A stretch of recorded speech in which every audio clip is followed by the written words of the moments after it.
Live from New York, this is the Harvey Hour. My name is Stephen Harvey. It's good to have you in today on a Friday. As always, I'm joined alongside my dad, Stephen Harvey. How are you doing today on this Friday? Doing great. Really enjoyed the draft last night. Hey, you. I moved the mic. Really enjoyed the draft last night. It was great to sit there and watch those picks. Some very exciting things and some very unexpected things as well, which we're going to talk about. Let's get into the shock of the night, I would say. Okay, and the biggest shock of the draft night, Shedeur Sanders slipped out of the first round. The Giants, Browns, Steelers, and Saints all opted to look in a different direction for their first-round picks. Surprised that Shedeur fell out of the first round, Nate? No. I know some people are. I had him going third overall, but no, I'm not shocked that Shedeur went out of the first round. Because really, let's take a look at it for a second. Tennessee was always going to take Cam Ward. That was set in stone. That was 100% going to happen. And then the question was, well, what are the Giants going to do? Well, the first thing would be take a look where the Giants are up to the draft. They were leaning very much on Abdul Carter or Travis Hunter, whichever one would have been available. The Jaguars traded up to go get Travis Hunter, so they were left with Abdul Carter. He can never have enough pass rushers, so they really secure their defensive line with the draft pick of Abdul Carter. And then there were rumors very late up to the draft day, up to the draft hour, about the Giants trading back into the first round to then draft a potential quarterback. And then we have Joe Shane's son posting on Instagram a thing of Jaxson Dart, and then he quickly privated his Instagram. So that kind of gave you a clue of what exactly the Giants are going to do. So then it really was up to the Saints and the Steelers. The Saints have a Derek Carr and a cap issue, so they probably were not going to go with him, and one of their top offensive linemen just retired, and also they didn't pick up Penning's fifth-year option. So leading offensive tackle was what the Saints were going to do, or draft someone on defense because they have a very expensive and very old defense. You want to add some youth to it. So then it was left to the Steelers. The Steelers are going to draft Aaron Rodgers. Or not draft, pick up Aaron Rodgers, rather. So, and also they went to dinner with Jalen Milroe recently. So it's okay. Then who are you left with? Really nobody. Unless someone else traded up into the first round, which that wasn't going to happen. And I would also say this, leading up to the draft day, we had an anonymous assistant coach come out with this scathing review of Shedeur Sanders that read, "The worst formal interview I've ever been in my life. He's so entitled. He takes unnecessary sacks. He never plays on time. He has horrible body language. He blames teammates. But the biggest thing is, he's not that good." And people were ripping on this anonymous assistant coach because he's an anonymous, that's the first thing, and he's an assistant coach.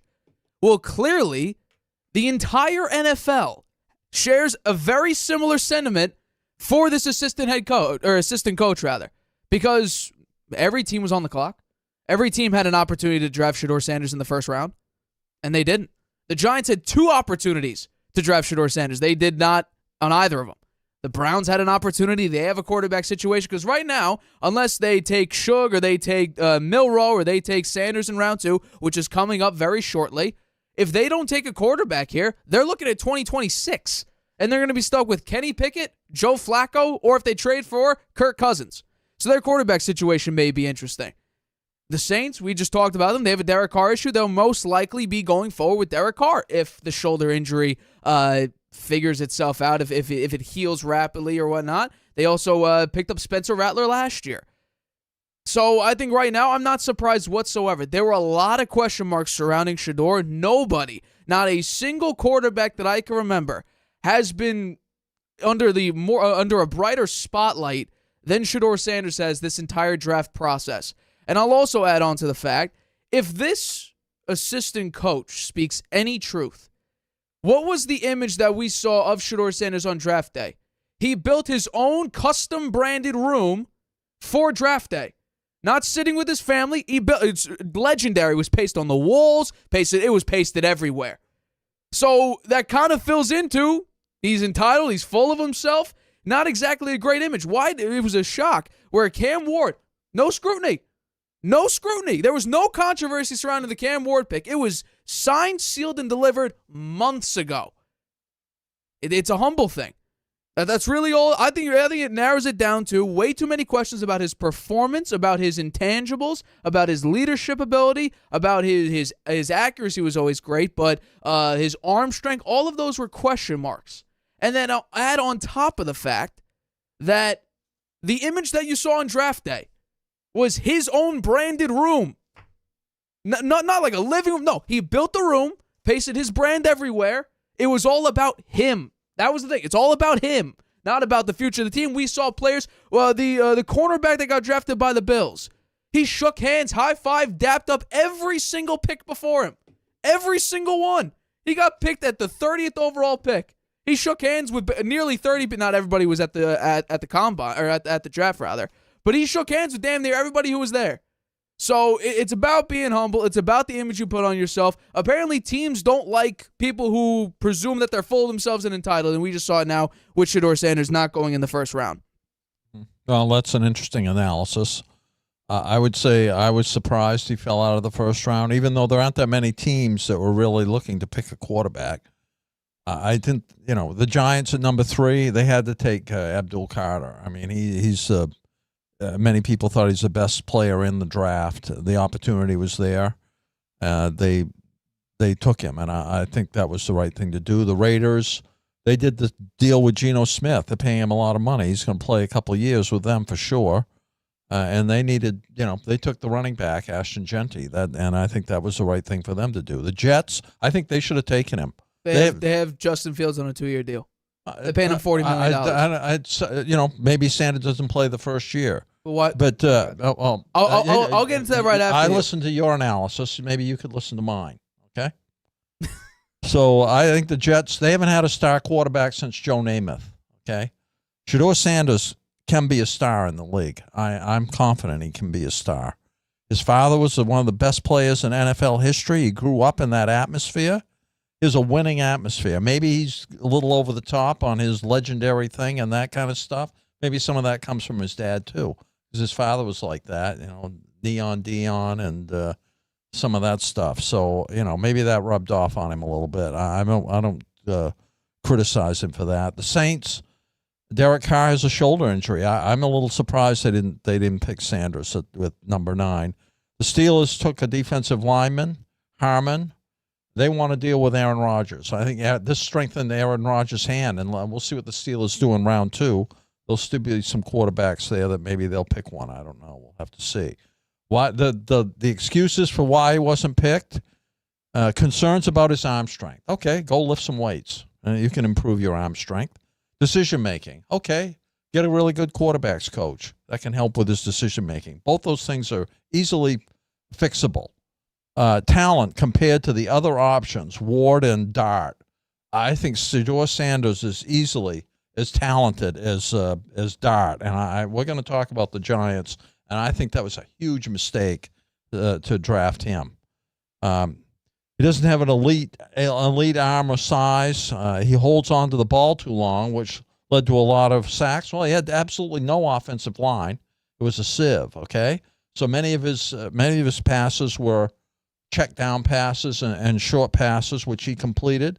He did try to hold the ball sometimes to try to make a play down the field. You can't just check down the whole game. So I think that a lot of it had to do with the offensive line talent that was in front of him. Didn't possess the necessary ceiling to be a first-round pick. That's BS in my mind, despite his impressive stats and accolades, which I'm going to review here in a second. He doesn't have any. His father's coaching role and media attention surrounding him and his son may have created some unease among NFL teams, and I think that's the biggest issue right there. Deion Sanders speaking out earlier way before the draft, saying there's only a few teams that either Travis Henry or my son are interested in. We're going to play hardball, all that, and then he backed off it, but it was too late. I think his father hurt his chances of being picked in number 1. And then the order of the picks and the specific needs of the teams at the top of the draft, I think, played a role in him not being picked. When you look at the stats, okay, Ward played 57 games. He won 35. He lost 22. He had 18,000 yards of passing. He played college forever, okay? That guy was in the college. He's got a lot of experience. His yards per attempt, 7.8. His percentage completion, 65. He had 158 touchdowns. 37 interceptions. He rushed the ball 486 yards and had 20 TDs on his rushes. He had some excellent stats, but he's played college for 5 years, I think. 5 or 6 years, I think. He played college. So, he had a lot of experience. Dart, who got picked, is the second quarterback pick, which I don't think should have happened. Played 45 games. He won 28, lost 13, had almost 12,000 yards of passing. Yards per attempt, 9.2, which is good. 65.2% completion percentage, 81 TDs, 27 interceptions, 1,541 rushing yards, and 14 TDs. Those look good. But this guy, when he's under pressure, he falls apart. And we're going to talk about, when we get to the Giants pick, have a lot more to say about Dart. I've had Sanders ranked number 2. He played 50 games, 36 wins, 14 losses. 14,350 yards passing, 7.9 yards per attempt, 70% completion percentage, 134 touchdowns, 27 interceptions, only 30 rushing yards, but he had 17 TDs in those rushing yards. And I also had Milroe rated ahead of Dart, who played 38 games, 21-6. 6,000 yards. I mean, at Alabama, you don't get to play that much, right? You only play 2 years there. He had 9 yards per attempt, 64% completion percentage, 45 TDs, 20 interceptions, almost 1,600 yards rushing, and 33 rushing TDs. I put him ahead of Dart. And then I went back and looked, because maybe some of the teams that Sanders played, right, in Colorado, maybe you could say that the schedule is not as tough as Ole Miss's. I don't know. But I went and looked at Josh Allen, right? He played for Wyoming. Oh, right? Okay, hold on. I'm sorry. I have to chime in here. We're not about to compare Shedeur Sanders to Josh Allen. No, but I'm not. I'm just saying. It doesn't matter about competition. In terms of competition. Significantly better arm, way more athleticism. Yeah, but anyway, it's the stats. You're Josh about to Allen. compare stats. I just want to go over the stats here. He played 27 games. He played 27 games, had 5,000 yards passing, 7.8 yards per attempt, 56% completion percentage. Again, if we're talking about the stats, Shedeur Sanders right now has short of 70%. Right, 70%. Right, yeah. Shedeur Sanders currently leads college football history in completion percentage. That's great. So if you want to compare the stats, go right ahead. But this is not about the stats, because the stats look great. Yeah. It's about the intangibles. Jaxson Dart's considered a much better leader. Jalen Milroe, if you look at the stats, I'm surprised you didn't bring it up. He had 16 touchdowns, 11 picks last year. He's not a phenomenal quarterback, but what's he known for? His athleticism. The scouts are comparing Jalen Milroe to be the best athlete they've ever seen, above Lamar Jackson. That's what the scouts are saying there. So we can look at the stats all damn day. I have Milroe ranked ahead of Dart. Right, but if you're talking about stats. I'm talking about intangibles, because that's what they. That's what look at. Because you can look at those numbers all you want, but what they're talking about is arm strength's not great. His passes are dying beyond 50 yards or 40 yards. That's what they're talking about. His ability to command the field. Jaxson Dart's considered a better leader than Shedeur Sanders is. Cam Ward he's the best quarterback amongst this class, and he would be the 7th quarterback in last year's draft class. So this is not a good quarterback draft class whatsoever. It's about intangibles, and here's my thing about Shedeur Sanders, though. Shedeur Sanders might be the most pro-ready quarterback right now to start week 1. He very well might be. The Giants don't need a quarterback one right now. They have 2 of them. In Russell Wilson, who's the starter for the Giants right now, and Jameis Winston. Jaxson Dart's a project. All these quarterbacks besides Cam Ward's are projects. The Saints don't need a starting quarterback. They have Derek Carr. Well, Derek Carr has... The Steelers don't need a starting quarterback because they're going to go get Rodgers. Well, not a single team... They will, though. I think they gave Rodgers a lot of leverage here in the way they did the draft. They may still pick a quarterback. Maybe they'll get one in the second round. I think they feel very confident with Mason Rudolph anyway. This is all about the scheme. I have no issue with Shedeur going in the second round because it adds some motivation to him. To me, it doesn't really matter where he goes because I think he's going to be based on the situation where he goes to. That's what it's going to come down to. We can list stats all day, but Josh Allen, if you compare him, well, then he just won the MVP. And we're comparing his stats to the ranking of quarterbacks in college. Look at the stats. His 56, Mac Jones had a phenomenal year. 56% completion percentage. He played for what, Wyoming? Yeah, right. Sanders had 70% completion percentage. Okay, and where's Josh Allen now? Going to playoff games, playing against Mahomes, winning MVPs, and he's considered one of the best arms in the NFL. Yeah, Jared Goff, another one. Here's the thing. Shedeur Sanders will never be considered one of the greatest arms in the NFL. He won't go toe-to-toe statistically with Mahomes. We're gonna put him in the class of Brock Purdy's, where we think, yeah, he could be a great talent. That's not so bad. Well, yeah, because he's not gonna have the same team as the 49ers. You think that but if we're talking about skill set, Shedeur Sanders got to play in his rookie year like Brock Purdy did, and he played as well as Brock Purdy, you wouldn't think that people would say he was a good player? He doesn't play like Brock Purdy, though. But if he did, you're comparing him to Brock Purdy. I'm saying he has the skill set of Brock Purdy, meaning That's not bad. I agree with you. Okay. I agree. Physically, where's Brock Purdy ranked in the NFL? Because he doesn't have a great arm. He has near no athleticism. He has no mobility. He has some mobility, but not great mobility. He has a great winning record. It's a very good winning record. He took them. Jimmy Garoppolo, I believe, had the fourth highest winning games. percentage when he was with the 49ers. Jimmy Garoppolo. You're comparing stats. I'm talking about wins. I'm talking about the wins. He took I just said Jimmy Garoppolo had the fourth highest winning percentage on the 49ers. 2 NFC championship games and a Super Bowl. So if on the Shedeur greatest Sanders, roster constructed in modern NFL history, if Shedeur Sanders can do that in his first 4 years, he'll be one of the better quarterbacks in the NFL. Okay, so where's that team then? Where's the 49ers 2.0? Because that's what you're saying. What team has the same roster that was built like the 49ers were? Where? Because you're saying, if he can make the NFC Championship game in the Super Bowl in his first 2 years, that would be great. What team is built like the 49ers? I don't know. He hasn't been picked yet. Okay, I'm not sure where he's going to go. Okay, well, what teams built like the 49ers were in 2022 and 2023? I don't see one besides the Lions, and they have a quarterback. Cincinnati Bengals have Joe Burrow. I can keep going down this list. You know why? It doesn't exist. It's rare. That's the whole thing. Brock Purdy was efficient in the system. And by the way, I talked about the exact same thing you did with quarterback wins when I said Jimmy Garoppolo had the fourth highest winning percentage in NFL history when he was on the San Francisco 49ers.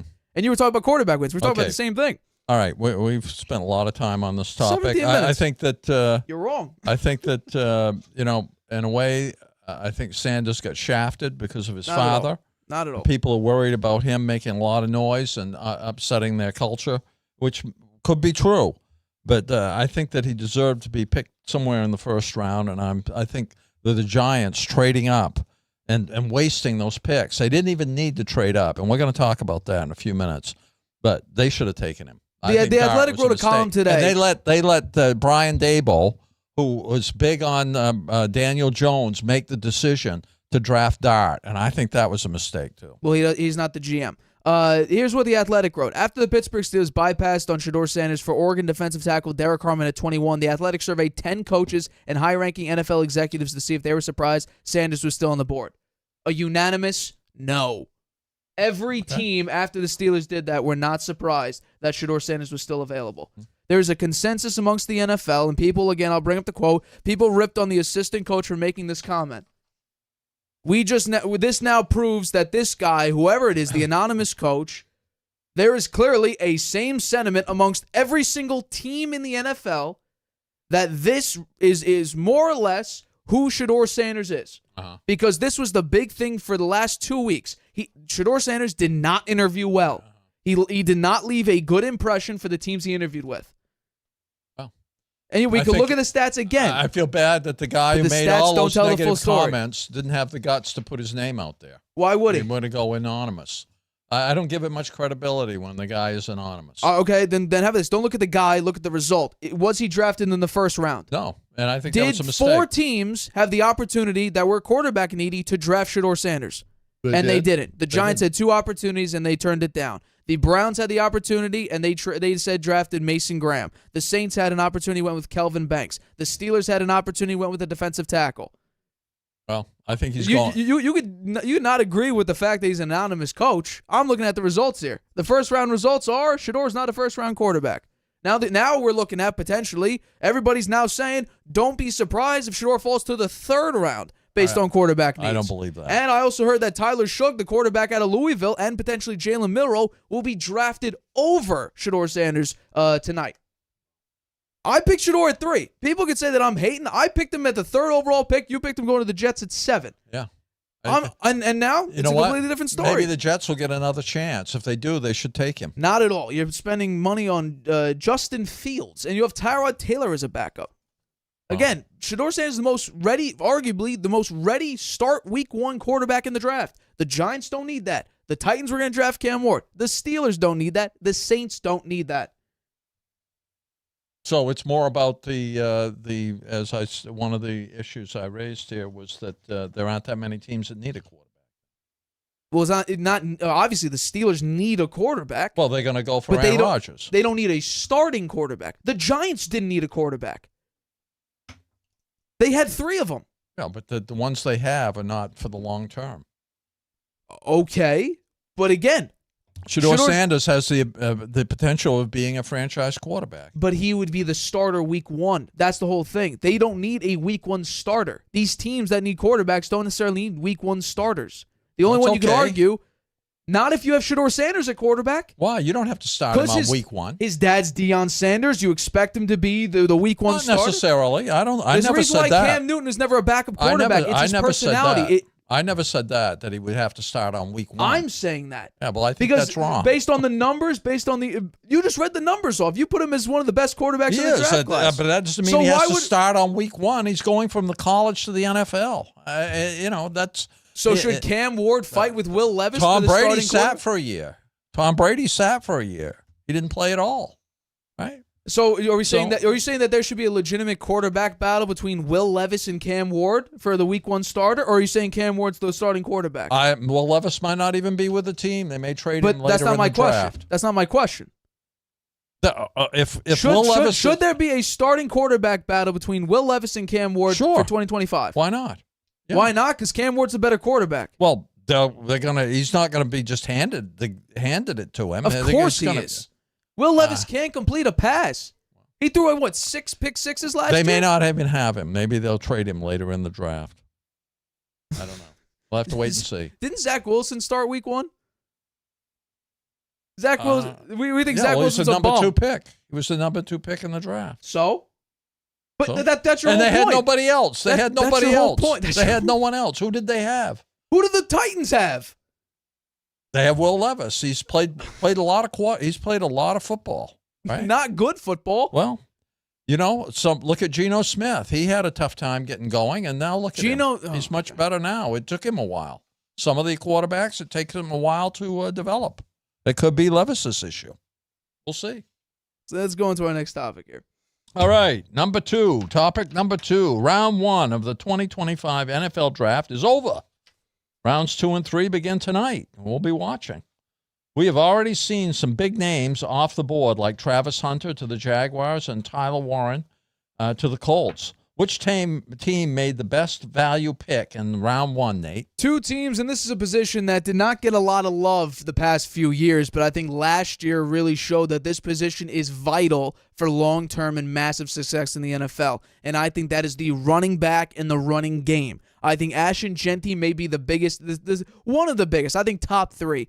Biggest day 1, week 1 impact players in this draft class. I think Travis Hunter is probably number 1 there because he can play 2 positions at a very high level, and the Jaguars, they could obviously use another weapon, and also their secondary is not great. Having Travis Hunter there, he's going to be more of a secondary player because they want him to focus primarily on being a wide receiver and a defensive back secondly. But yeah, Ashton Jeanty I think could have a massive day 1 impact, because of the fact the Raiders had the worst rushing game in the NFL last year. They were terrible. Adding Ashton Jeanty to a very poor running back group, I think will be massive. Geno Smith and Pete Carroll, though both of those quarterbacks have had their most success with a very strong running game. What was the feature of the Seattle Seahawks during their prime? Great defense, and also Marshawn Lynch having a top 3 running game during those prime years. It wasn't throwing the football. It was not. It was having a top 3 running game and a very strong defense. I think Pete Carroll is going to beef up that defense massively. Christian Wilkins is coming back from injury. Max Crosby's on an extension. You have a lot of great playmakers on defense. I'd trip the secondary in the coming picks here for this draft, but I think Ashton Jeanty will be 1. The second one is another running back, Omarion Hampton for the Chargers, just because of the fact he is a perfect player for Jim Harbaugh, because that's his whole scheme. The whole scheme about Jim Harbaugh is running the football, and it's also the scheme of OC Greg Roman. Let's bring up the numbers here. I've talked about this before on the show. Greg Roman only focuses on the run. These are the offenses. These are Greg Roman-led offenses in the passing game. 29, 23rd, 30th, 30th, 28th, 30th, 27, dead last, 13, 28, and last year was 19th. So he does not care about passing whatsoever. And then there's the record when rushing for under 100 rushing yards in a game. It's terrible. And by the way, that 2011 season for the 49ers, the only 3 losses were in those particular games. And also Jim Harbaugh, ground and pound, Michigan, trying to get the ball out of the quarterback's hands and just playing efficient football is what Justin Herbert did last year. So there are a lot of really good picks here. I think Travis Hunter will obviously be number 1. I think that's a given. But if we're talking about secondary biggest impact players, my favorite pick, the best value pick, is both Ashton Jeanty and Omarion Hampton, because I think every single person expected the Broncos at the number 20 spot to draft a running back. So if the Chargers get, basically, if everybody was projecting the Broncos to get some form of running back, whether it was Henderson from Ohio State or if it was Hampton out of UNC, I think you get him 2 picks later. I think this is a great value for him. Mika Ibuka, he already went over to the Tampa Bay Buccaneers, so a potential wide receiver threat. You lost in that case. I think right now, yeah, so for me, the best value picks were both Ashton Jeanty at 6 and also probably bigger, Omarion Hampton. Perfect scheme fit, in my opinion, for Jim Harbaugh's offense and Greg Roman's offense. Running the football, playing efficient offense. And also Najee Harris, he's not the fastest guy. He didn't put up phenomenal production with the Pittsburgh Steelers. He did have a 1,000-yard season, but there's a reason why the Steelers just got off him. He wasn't that productive anyway. So in my opinion, it's the 2 running backs, Omarion Hampton and Ashton Jeanty. Well, I think the best value in the draft was Travis Hunter, because he plays both ways. Whether it was the best value for the Jaguars, I had to trade up to get him and give some draft capital to get him. But I do think he was the best value in the draft, because he brings a lot to the table in terms of his talent, his athleticism, his ability to play both sides of the ball. So I think that he's the best value by quite a bit, actually. I think the shocking pick was, and we're going to get into the Giants pick, but the Jaxson Dart. We were both very surprised by that one. It was like a shocker. So we'll talk about that more. Other surprises to me, Luther Burden wasn't picked in the first round. I had him ranked number 3 behind Hunter and McMillan, and going to Dallas, but he didn't. He's still out there, so he'll go pretty early, I think, in the second round. Shedeur Sanders, we just talked about him. I had him going number 7 to the Jets, and Dart went ahead of him. I was very surprised by that, and we just talked quite a bit about it, and we'll have a lot more to say about Dart when we get to the Giants discussion. Will Johnson, he's number 2. I had him number 2 behind Hunter, and I had Barron, who was the first quarterback taken by the Broncos, ranked number 6 in terms of quarterbacks, and Harrison taken by Buffalo at number 5. So Will Johnson out there, I'm very surprised he didn't go in the first round or wasn't picked by either the Broncos or the Buffalo if they were going for cornerbacks. So I think he'll go early in the second round. Josh Simmons, right? He was ranked. I had him ranked number 2. At his position, offensive tackle. He didn't go until number 32 to the Chiefs. Banks was number 3 in my ranking, and he went to the Saints at number 9. And Connolly was number 4. He went to the Commanders at number 29. So I was surprised by that. We both had quite a few edge rushers taken in the first round, and there was a lot of talented edge rushers. You had Carter, who went to the Giants, Williams, who went to San Francisco, Stewart, who went to the Bengals, and Pierce, who went to the Falcons. I also thought that Scourton and Green would be selected by Washington and the Eagles, respectively, based on team needs, but they went with Connolly. The Washington went with Connolly, the offensive tackle, and the Eagles went with Jahadi Campbell, the linebacker. So very interesting draft so far. I'm looking forward to round 2. There's still a lot of talent there, especially in the first 10 picks. So it'll be fun to watch tonight. All right, well, after that, we'll wrap things up here and come back. The Clippers versus the Denver Nuggets. Is that series over? We'll talk about that, as well as Jimmy Butler. His status is questionable, but it looks like Game 3, there's serious doubt he'll play. We'll talk all about that right after this break. Using Wi-Fi without NordVPN could mean sharing your private stuff with more people than you think.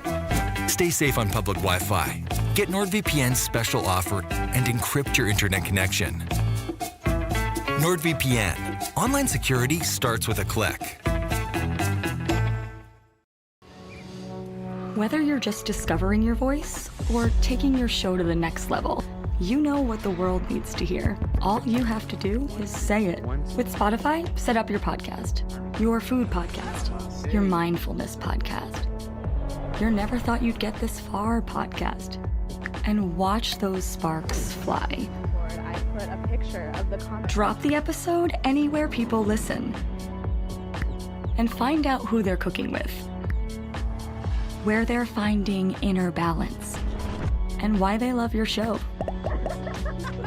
You're already a creator. Now you can create, connect, and get paid for your passion with one single free tool. Spotify for podcasters. Talk where the world listens. Welcome back to the Harvey Hour. My name is Nathan Harvey. It's great to have you in today on a Friday. As always, I'm joined alongside my dad, Stephen Harvey. Let's get into our next topic of tonight's show. Clippers dominated the Nuggets last night, winning 117-83, their largest margin of victory since March 16th against the Cavaliers. Nate, you picked the Clippers to win in 6 games. You must be feeling pretty good about it. Is this series officially over? Done. Finished. Time of death. Game 3 of this series. This was the fewest amount of points the Denver Nuggets have scored since Game 6 of the Western Conference semifinals against the Minnesota Timberwolves last year. This is bad. Really, really bad, because let's take a look at that. Let's take a look at some of the performances here. Jamal Murray had over 20 points. Aaron Gordon played effectively enough offensively, scored 16 points along with 7 rebounds. And Nikola Jokic had a triple-double. It seems very normal for the Denver Nuggets to put up these similar stat lines. The only difference is, as has been basically the big issue everybody's been talking about, they have no bench. They have absolutely no bench, which is interesting because the whole rift between the general manager and also the head coach, Michael Malone, was the GM wanted younger guys and for Michael Malone to play younger guys, and Malone trusted his older veteran pieces more. Well, this game is a perfect example of why Michael Malone is 1,000% correct, because the bench scored a whopping 6 points. You can look at some of the other bench players for the Los Angeles Clippers here. Nicholas Batum outscored the entire Nuggets bench and actually doubled the whole Nuggets bench. The whole Nuggets bench. Derrick Jones Jr. scored more than the entire Nuggets bench. So these are Los Angeles Clippers bench players individually outscoring the entirety of the Denver Nuggets bench. So if Nikola Jokic doesn't score 45, if Jamal Murray doesn't drop nearly 30, if Aaron Gordon has a subpar performance, and Michael Porter Jr. actually is playing relatively the same as he always does, he could barely hit a shot, and he's dealing with an injury right now, so he could actually be a massive minus on the court because he's not 100%. He played 35 minutes, and apparently he's very badly injured, so much so he's basically hinting that if he can go at the same level he did in Game 3, he's probably not even going to bother playing in Game 4. So my guess would be, the Nuggets are done here. It doesn't matter. I mean, Nikola Jokic was as animated as probably anybody's ever seen on that bench, and it's because they're just not talented. Nikola Jokic is putting everything he's got. He's averaging 42 minutes a game in this series so far. But what I find interesting is the Clippers are doing a phenomenal job. Every single starter for the Denver Nuggets is shooting below, just attempts-wise, shooting below their playoff career average. So the Clippers are doing a phenomenal job maintaining pace, forcing the Nuggets to commit more turnovers than normal. I mean, the fouls were basically the same, close enough. It was a 3 difference in favor of the Clippers having fewer, but the turnovers were a big thing. I mean, think about it. The last time Ben Simmons, and this is crazy, Ben Simmons off the bench had 3 rebounds, a steal, and a block. The last time he had that exact stat line of at least 3 rebounds, 1 steal, and 1 block in the same game was 2 months ago. So even Ben Simmons is putting up production that we've never seen, at least in a decent amount of time. Nicholas Batum went 4 of 6 from 3 last night. So the Clippers are playing a phenomenal level of basketball. Kawhi Leonard, a double-double. James Harden playing effectively. Offensively, he scored 20 points and as well as had 9 assists, doing what he always does on the basketball court. And we finally see Norman Powell have massive impact in this game as well. Hitting a couple threes here. And all around, this series is 100% done. The Clippers are at home once again this weekend, so I fully expect them to win because if we look at the numbers, that's exactly what they do at home. Now, this is not updated for playoffs. This is only during the regular season, but this is exactly who the Clippers are. They dominate at home. They do okay on the road, not great, but they do significantly better at home. And this blowout performance, they beat them by 34.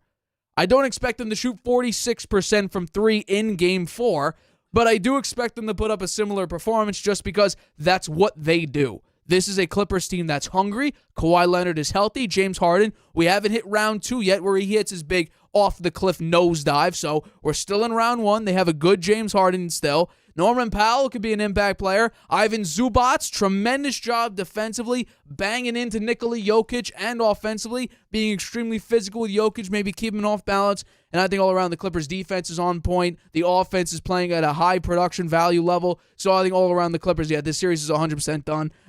Clippers, it might well be Clippers in 5 at this point. Oh, well, you're very confident. 100%. Yeah. I think it's tricky to measure a series on one night. Games 1 and 2 were decided by a total of 5 points. Game 3 was a 34-point runaway by the Clippers almost from the jump ball. So they just weren't ready to play, the Nuggets. So, they were way, way behind by the end of the first half. The game was over at that point. The Clippers were superior in almost every aspect of the game, using a balance of scoring and stops to hand the Nuggets a decisive defeat. The Nuggets interim coach Edelman said it doesn't matter what your adjustments are if you're not going to meet the challenge. We got embarrassed today, but the bottom line is it's just one game. My 5 takeaways from last night's game: Jokic, he appears to be worn down and frustrated. You mentioned his animated comments on the bench to his teammates. His teammates aren't rising anywhere near his level. He might finally be wary of it all. I think he had a 23-13-13 night last night, a triple-double, and a 34-point loss. So those are great stats, but they're meaningless in that kind of a loss. The minutes in Game 1, he played 46 minutes, no rest in the second half of Game 2. The time he put in last night, as you mentioned, he's averaging 42 minutes. The Clippers take advantage when he's on the bench. They can't leave him out of the game because the Clippers just start dominating. So, he's the one-man team. Unfortunately, they do have these other players who have played well in the past and in their championship run 2 years ago, but then they're just not playing up to snuff in this series for sure. At least last night they weren't. Zubac, he's giving Jokic issues. He's the best player. Jokic, the best player in basketball for sure. But there are moments last night when he wasn't the best center on the floor. In Game 3, Zubac took 12 shots and made 8 of them. The difference was 4 points and 4 rebounds between Jokic and Zubac, and that's going to be a loser for the Nuggets every time. You can't let that happen because these other players aren't stepping up on the Nuggets side of the ball. And number 3, the Clippers may be the league's hottest team. They peaking at the right time. They won 18 of their last 21 regular season games. Avoided the play-in tournament, which I think was big for them. Leonard, 21 points, 11 rebounds in Game 3, and Harden had 20, as you mentioned. Powell also had 20. They had really good balanced scoring. I think Lou's coaching is keeping the team motivated and fresh, and that's big for them as well. And then number 4, Russell Westbrook, his sad return. He was released by the Clippers. Could not exact any kind of revenge last night. He rolled his ankle before Game 3. He only played 9 minutes. His sore foot limited his quickness, and he took 5 3-pointers and missed 4 of them. He's erratic in his performances. They swing from thrilling to forgettable, and his availability is an issue because the Nuggets bench is not deep. So that was a problem. And then the last thing I think was the arena. It's a brand new arena. It was a distinct advantage for the Clippers last night. They have the wall, which sits behind the opposing team's basket, and they make a lot of noise, and they were there, and everyone was really fired up, and it was very exciting. It's the first playoff game in this new arena, and it was a big success. So just looking at a few of the stats here, as you mentioned, the Nuggets don't have any bench. With Russell Westbrook hurt, he's somebody that has been giving him some productivity off the bench. They only had 6 points. They had 6 rebounds. They had 1 assist, 1 steal, and 1 block. That ain't going to get it done, that's for sure, particularly when the Clippers bench had 31 points, 13 rebounds, 7 assists, 3 steals, and 6 blocks. They played really well. You look at the 3-point field goal percentages, the Nuggets 27%. They ain't getting it done when the Clippers are shooting 46%. And you look at the rebounds, the Nuggets 38, the Clippers 48. That's a difference of 10. The turnovers, and again, a problem for the Nuggets as it was in Game 2. They had 16 turnovers and gave up 16 points over those turnovers. The Clippers had 11, gave up 9 points. If they have to win the next game, the Nuggets, or I agree, it's over. So we'll see what happens. I think that right now this is just a pure dominance thing. Now you're just getting completely dominated on every single facet. The Clippers had more assists, more rebounds, more points in the paint, more second chance points, more fast break points. I mean, every single facet of the game. And now even during the garbage time, so you bring in players who basically never play. So for the 3 minutes and 43 seconds, the Clippers had a starting 5 that basically never plays. That starting 5 outscored the entirety of the Nuggets bench. That's how bad it is. That's how piss poor the Denver Nuggets bench is. The fact that you could bring in guys in garbage time and they could score collectively more than your entire bench, who played significantly more minutes than the Los Angeles Clippers garbage time players. Mm-hmm. Which a couple of them have been around the league for a little while. Mm-hmm. Like Drew Eubanks and also Patty Mills was out there. Now, Patty Mills didn't score, but still. That's how bad it is. Well, they have to win. They have to win the next game. If they do, then they take the home court advantage back, and they go back to Denver, where the Clippers are not that great on the road. So this is a must-win game. I agree with you. If they lose, I think the series is over. Let's get to our next topic here. All right, topic number 4. In the first quarter of Game 2, Jimmy Butler took a hard fall, which resulted in a deep glute muscle contusion. He's currently listed as questionable for Game 3, with his status described as being in serious jeopardy. Do you give the Warriors any chance if Jimmy Butler misses Game 3? Do I give them a chance in Game 3? No.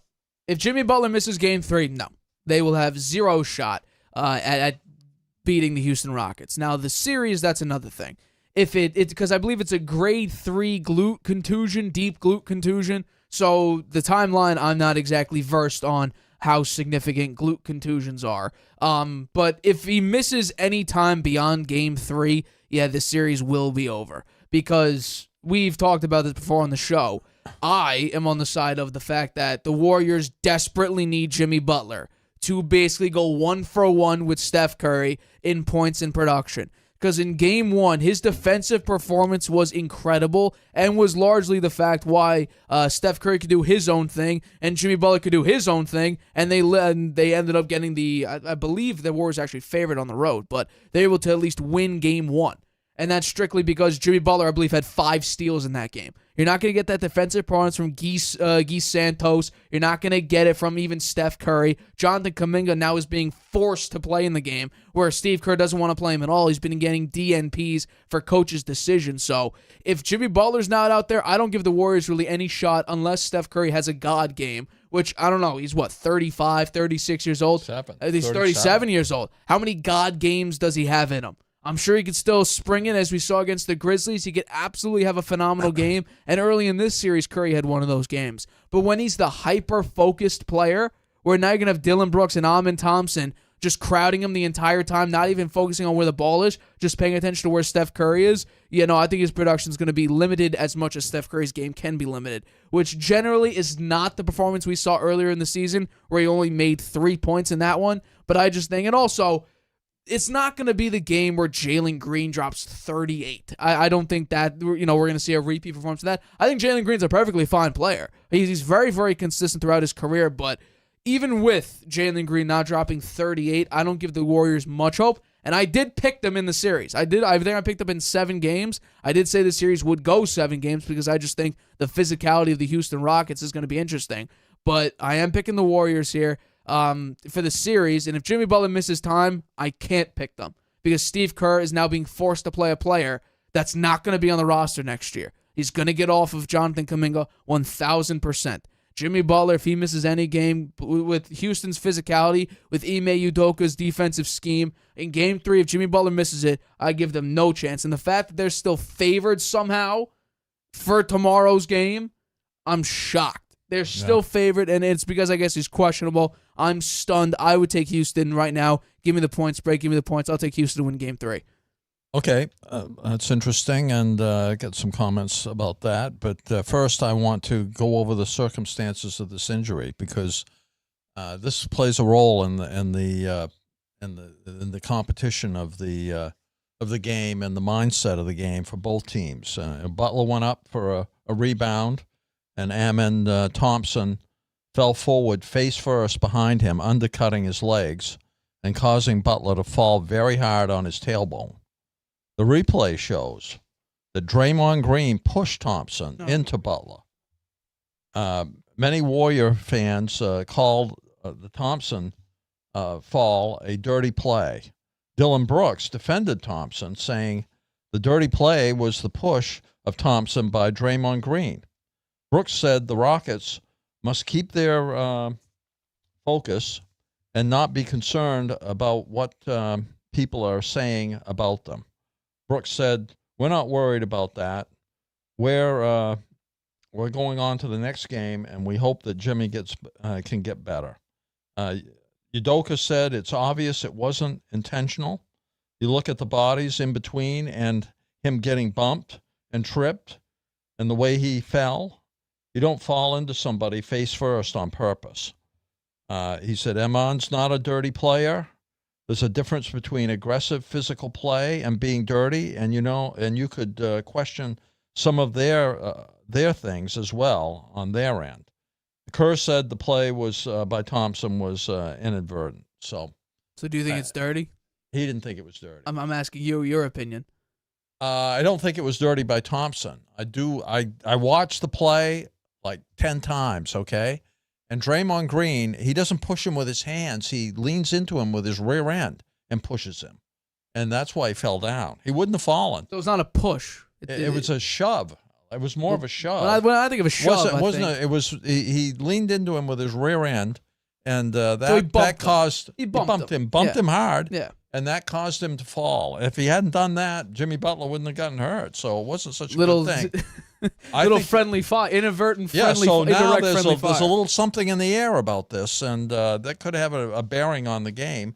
And Houston they haven't been in the playoffs for a long time, and this is part of playoff basketball when these kinds of things happen. And there's something that gets a little friction between the two teams. It'd be interesting to see how they handle it, because the Warriors have handled this kind of thing many times, particularly with Draymond Green getting technical fouls and getting ejected from games and getting suspended for games and things. They know how to handle this kind of thing. I think the Warriors are far from done in this series. Butler's listed as questionable with a pelvis and deep glute muscle contusion. He had a similar injury a couple of years ago, you may remember, against the Bucks, and didn't miss any time. And the next game he came out and scored 56 points. So I don't know how badly he's hurt. His agent came out with some kind of interesting comments about it. It seemed a little bit optimistic. I think the Warriors are playing at home the next 2 games, and they stole a home court advantage from the Rockets by winning Game 1. And let's remember, we've only played 2 games in this series right now. The Warriors could rest Jimmy Butler, play Kuminga, and put what's the other guy's name? Pajemski. Give them more time, get them for a little fresh in this game, and experiment with that a little bit, and rest Jimmy Butler for Game 3. As long as they win Game 4, it's an even series again, and they're going back to Houston where the Warriors have won a game. So I think this is far from over. The Warriors could, as I say, rest Butler for Game 3 and play to win Game 4 with him back, which would even the series at 2-2.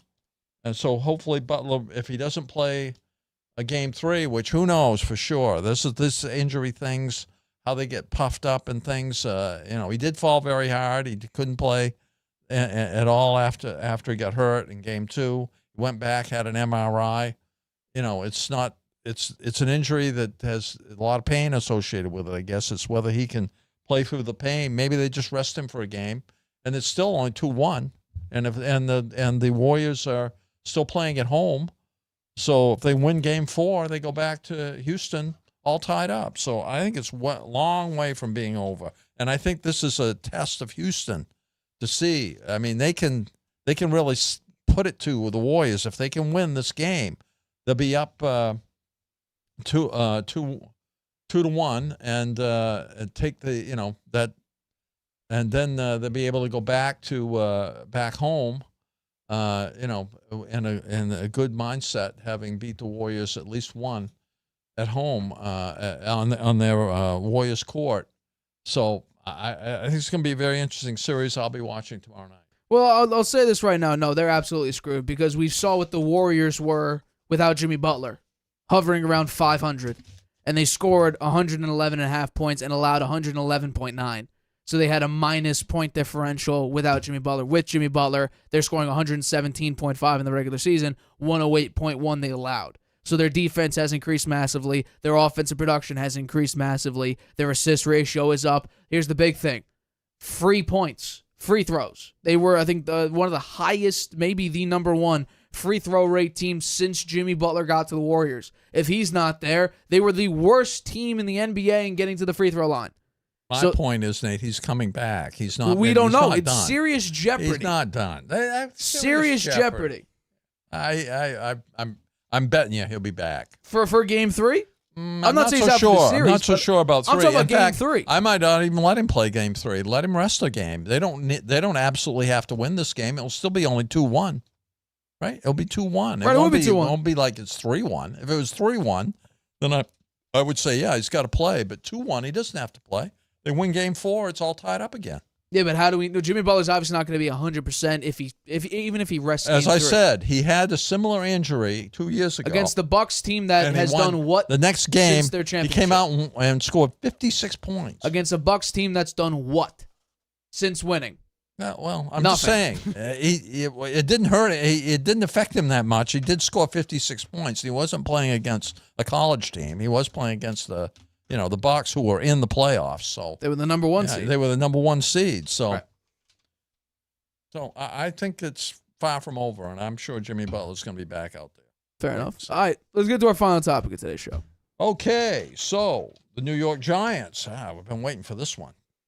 Drafted Abdul Carter with the 3rd overall pick, and then traded back into the first round with the Houston Texans at number 25 and drafted Ole Miss quarterback Jaxson Dart. Nate, did the Giants blow it in round 1? Blow it? We have to say TBD. We have to. We have to. Now, the Abdul Carter pick, that was perfectly fine. That's an A+. You had to get the top guy in the draft. Abdul Carter secures your defensive line. What I do find interesting, and I was having a conversation with a fellow friend of the show, Nick Santelli, who's been on the show a couple times. He's coming on next week to discuss the full Giants draft and his reaction of it. He was surprised that right after they drafted Abdul Carter that they signed Kayvon Thibodeau to his 5th-year option. That's interesting because I think a lot of people expected, and the rumors were, Kayvon Thibodeau would be part of that trade to trade back into the first round. Obviously, that didn't happen. So it's interesting, but again, you can never have, enough pass rushers on your team, so I have no issue with the Abdul Carter pick. And I actually understand the Jaxson Dart pick. Now, if we're just going off of right and wrong, was I shocked that they picked Jaxson Dart? Not at all.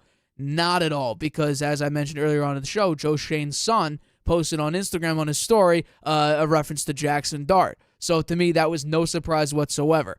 What I do find a little bit shocking, though, is that if this was their plan to draft a quarterback in the draft at any point, whether it was 3, whether they trade back into the first round of the draft, I wouldn't have done the quarterback situation of Russ. I wouldn't have added Jameis Winston, and I wouldn't have signed Tom. Now, Tommy DeVito's on a 1-year deal. You're probably going to get off of him. You're not going to have 4 quarterbacks on your roster. But I wouldn't have signed the 2 veteran options in order to be your starting quarterback. I would have just signed one of them. If Jameis Winston's your guy, I'm sure they would have drafted Shedeur Sanders. You decide to also sign Russ, which I can understand. You paid him low-tier starter money, so obviously he would be your number 1 starter, and obviously Brian Daboll yesterday said that Russell Wilson will be the starter going into week 1. So Jaxson Dart's a project. That's all he is. So I have no issue with it whatsoever. If the Giants had Jameis Winston as their only quarterback option besides Tommy DeVito, then I would have 100% been ripping on this because I would have said Jaxson Dart's a massive project, and I have a lot of faith in Brian Daboll. When people wanted him fired last year, I said bad quarterbacks get good coaches fired. I think Brian Daboll is a great coach, and Daniel Jones was just the wrong quarterback for him. Now we're going to see how that pans out in Indianapolis with Shane Steichen as their head coach. But I do think that as it currently stands, I don't have any issue with it. We're not going to be able to see the full first-round production value of the Giants because Jaxson Dart most likely won't start this year. We may not even see him in any game unless it's a relative blowout. So a lot of people are ripping on the Giants picking Jaxson Dart. But we have to realize he wasn't going to be your starter. Russell Wilson, with the money that the Giants gave him, with the fact that he's a veteran, with I'm sure Brian Daboll ensured the starting position for Russ when they signed him, I have no doubt in my mind. And Russ said even in his introductory press conference, he expects to be the starter in week 1. Why would you go get a guy with a massive personality, one that could be disrespected? Because, once again, why was Cam Newton never a backup quarterback? First of all, he wasn't that good to begin with. Just check out, the end of that Carolina run when he went back. It was not pretty whatsoever. But his personality did not bring to the table one that could be a backup quarterback without potentially causing some sort of distraction. And I think Shedeur Sanders, while I do think that he is a good quarterback, and again, I had the Giants picking him at the 3rd overall pick. I can understand why they got Abdul Carter, why they traded back into the first round and got Jaxson Dart. And I think the only real thing you could say is, would he be available at the number 2 spot in the 2nd round? That's the only question, because the Browns currently possess the number 1 pick in the 2nd round, which is tonight. Could a team try to jump the Giants for that 33rd overall pick and take Shedeur Sanders if he were available, or Jaxson Dart, or whoever, and the Giants would be left with the other quarterback? Maybe it's Shedeur, maybe it's Jaxson Dart, whoever. Maybe it's Jalen Milroe, who the hell knows? That's the only thing that I could say is you traded into the first round. Did you have to? That's the only question mark.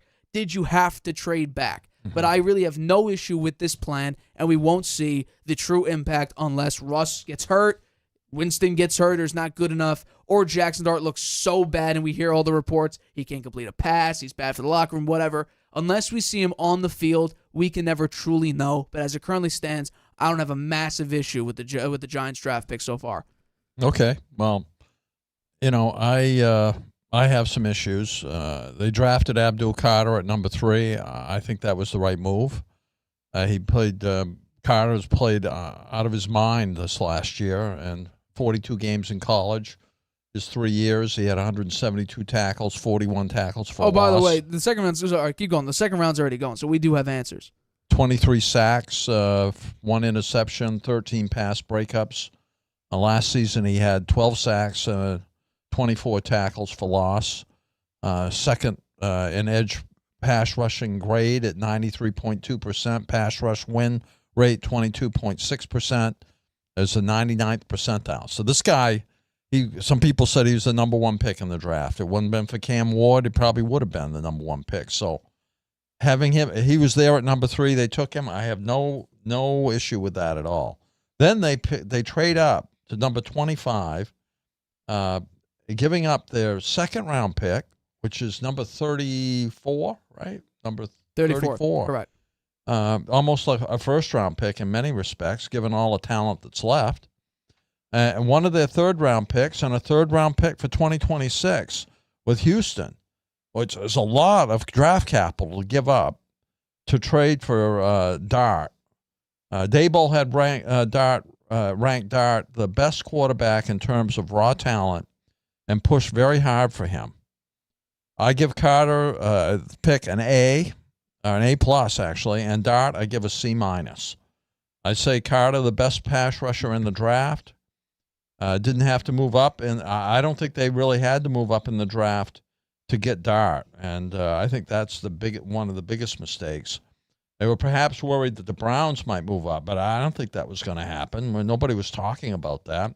The Giants picked up Thibodeau's fifth-round option too, which is a little funny, given that they picked Carter. Maybe they're going to try to trade Thibodeau to move up into this, get a second-round pick back or something. I don't know. But the pass rush strategy now appears to be Burns and Carter, who is projected to be Carter is projected to be more explosive and consistent creator off the edge. Some see Dart as similar to Daniel Jones. I noticed that you got his picture of him up here wearing number 8. That's Daniel Jones's number. That's scary. Dart is more accurate, but has issues anticipating and trusting receivers who aren't wide open. Also has issues handling pressure. Dart's strength is his arm strength, his mobility, and his work ethic. Shane and Daboll both said Dart won't compete for the starting job, likely because Dart isn't the kind of passer who will save either Daboll or Shane's job. I think Carter was a good pick, but they made a mistake by trading all that draft capital away to get Dart and giving up a lot to move up when no one remaining in the first round was going to pick a quarterback, and it didn't look like anybody was wanting to trade up to get someone like Dart. And the only pick ahead of them in the second round, which they've now lost, was Cleveland, who will likely take Sanders. You're going to tell us in a minute who they took, who the Giants didn't think was as good as Dart. So, it was going to be 3 quarterbacks there: Dart, Sanders, and Milroe. So what if I don't think Cleveland had any intention of taking Dart, so he'd still be there. You didn't have to give up your second round pick or the third round, 2 third rounds, one in 25 and one in 26. If Cleveland took Dart, Sanders and Milroe were still available, and Milroe specs, in my mind, look better than Dart's. They also gave up the third round in 25 and 26, as I mentioned, for the right to pick a player they have no intention of playing in 2025 with so many other holes at offensive line, linebacker, and cornerback. They could have saved their second-round pick to take Will Johnson, right? He never got picked, who many had as the highest-rated cornerback behind Travis Hunter. And I had going to the Saints at number 9, or they could have taken Siobhan Revel, cornerback from East Carolina, who I had going to Green Bay at number 23 in the first round, or Trey Amos, a cornerback from Ole Miss. All of these players are good enough to start next year, and Dart will be sitting on the bench. Also, Josh Simmons, who many ranked number 2 behind Will Campbell, wasn't picked, and I had him going to the Bears at number 10. Given the Giants' offensive line train wreck the past 2 years, it would have made more sense to draft an offensive lineman too. So, they missed opportunity here. They've got a guy. They picked a guy. They know their jobs are in jeopardy. They picked a guy who's not going to play. They could have had talent to fill holes that were glaring, and they gave up not only a second rounder but a third rounder this year too. I think it was a huge mistake. Well, I want to break down some draft news right now. The Browns did not select a quarterback in either second-round pick so far. Pick 33, they did not draft when they drafted a linebacker to UCLA. And then with their 4th pick in the second round, which is somewhat expected, they drafted Judkins, who's a running back, Quinshawn Judkins or Judkins. They picked a running back. Here's the big one. Oh, well, first, let's get your reaction here. The Browns did not draft a quarterback in the second round so far. They could have had Shedeur Sanders. They could have, absolutely. I think they're going to regret that. Well, that currently means right now Shedeur has now dropped to at least the 39th overall pick, because my guess is the Bears are not going to draft a quarterback. No. So, let's stay on the Shedeur topic right now. Who did the Jets take? The Jets picked 10th so far in the second round. We're up to the 7th pick, which is the Chicago Bears. Wow, they have pick 7 and pick 9. The next pick after the Chicago Bears is the New Orleans Saints. They'll take him. You think they'll take him? Yeah, I do. Interesting. And if they don't, then I think. Well, then after that, the one after that would be you have to go all the way down. Because the Bears, again, and they're not going to pick him. The Jets at number 10. The Jets. The Jets would take him. Absolutely not. If he's there and they don't take him, that's a huge mistake. They have a quarterback. Again, the whole thing about Shedeur Sanders is you're not going to bench him. I don't think that Justin Fields is a quarterback for the franchise future. Shedeur Sanders has a potential to be a franchise quarterback. I agree with you. And Justin Fields has not shown that. He's had an opportunity. He had many opportunities. And he has not shown that he can be a franchise quarterback. The Steelers allowed him to play for 6 games. I just think it's worth the risk to take Shedeur Sanders. Hold on. Where was the opportunity? The Bears were the worst built team. Not the Bears. I'm not talking about the Bears. I'm talking about Justin Fields. Yeah. You said Justin Fields had the opportunity. Where did he have a fair shot? This is the first fair shot he had. He played well for the Pittsburgh Steelers. I think they should have hung on to him. So why are you saying all of a sudden he's a bum? I don't think he's a bum, but I don't think he has the upside as a franchise quarterback. I'm not so sure. How do we know he hasn't played on a decent roster? I've said all I need to say about it. You have no answer for it. No, I do have an answer. So that the answer is they should take Shedeur Sanders if he's there for the Jets. I think they should take him. I think the Saints should take him too. We'll see what happens. How quick? We're still on the Bears. So they have a minute 30 left. But here's something else I want to get into. The Patriots made a selection. If you were to guess the position the Patriots selected in the second round, what position do you believe? Wide receiver. Nope. They went with, and I think this is a perfect pick, a perfect fit for them. Travion Henderson, running back from Ohio State. Oh. I think that is a beautiful pickup for them. Because Ramondre Stevenson led the league in fumbles last year. He had a great rookie year and then completely fell apart since then. He had a massive fumble issue over the course of his career so far. They needed an offensive playmaker. They're doubling down. They secured the left tackle position, or they may move him to guard. Who the hell knows? Or may move him to right tackle. That was something that people thought that they should do. They added a piece to their offensive line. I still think their offensive line isn't great. Now they gave running back. I think going offensive for the Patriots is the right move because they have a defensive coach, and they spent a lot of free agency capital on defense, which I thought was unnecessary. They had plenty of good players on defense. They were just miscoached last year.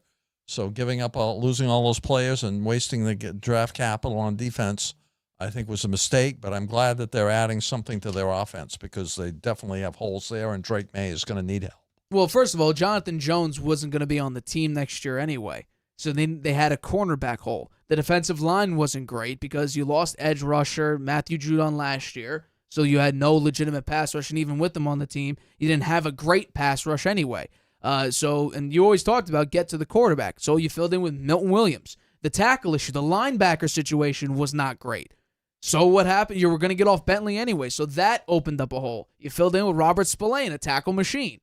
So you had a bunch of these holes anyway, and I think you filled them in very, very well because your defense was terrible last year. And yes, you could look at the head coach and look at Gerard Mayo, but the staff itself, it was all built in-house.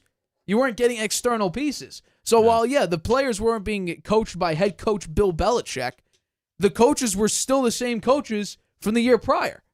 It was just different roles. Gerard Mayo was the head coach and bring DeMarcus Covington, who was the D-line coach, to be the DC. They had a new defensive coordinator, right? He was not external. He was the defensive line coach. Okay. So think about it. Defensive line coach. Who was the DC this year? The defensive off the top of my head, I'm not sure. It was the I believe he's the defensive line coach for the Detroit Lions last year. So this is like the first time they're really going external. If you want to say Mike Vrabel's an external hire, he played for them. So however you want to, market that. He is external. Oh, here we go. The Bears drafted Missouri wide receiver Luther Burden. There you go. So they got That's a they got good they got a choice. weapon for Caleb Williams. Let's look at some of the other picks because we can compare them to who we had in the first round as well. Because some of the picks we still have not seen in either of our mock drafts. Okay. For instance, let's start with this one. For me, Donovan Ezeraku, he has not been selected yet. Trey Amos, the cornerback, he's not been selected yet. I was gonna say Johnny Bear, but he was selected. Everybody else really. I only had a very few amount of players. Who are the selections? Tell me who they are. The selections so far, so I'm going to butcher the name absolutely. The Browns the Browns selection was Schweisinger from UCLA. He's the linebacker, incredibly smart guy. At least that's what John, shout out to John if you're watching the show. He texted me as soon as they made the pick. Higgins from Iowa State, phenomenal talent receiver. Emmanuel Worry, who I had going to the Commanders at 29. He went to the Seahawks with the 35th overall pick. Judkins, who went to the Browns with the 4th pick. The Dolphins drafted an offensive guard who neither of us had going in the first round. Like I just mentioned before, the Patriots selected Travion Henderson, running back from Ohio State. The Bears just got Luther Burden. And now here's the big pick. The New Orleans Saints, 8th pick in the second round. Who are they going to select? The pick is not in yet. And if we... here we go. What? Okay, I'm reading Twitter, so all over the place here. But I actually want to react to this. Luther Burden, because we both had him going in the first round. Yep. You had him going to number, I believe, what, 12? Was it 12 to the Cowboys? I had Luther Burden going to the Cowboys. Cowboys at at number 12. Yep. Right, because you had Ted McMillan, rightfully I can so, going to understand the why Panthers. why they took a lineman though, because they had the guy retired. Zach Martin So, retired, yeah, correct. And obviously, when they were at their best, they had a phenomenal running game. And again, Javonte Williams being your starting running back. I don't love that at all, and also Miles Sanders, do not love that whatsoever.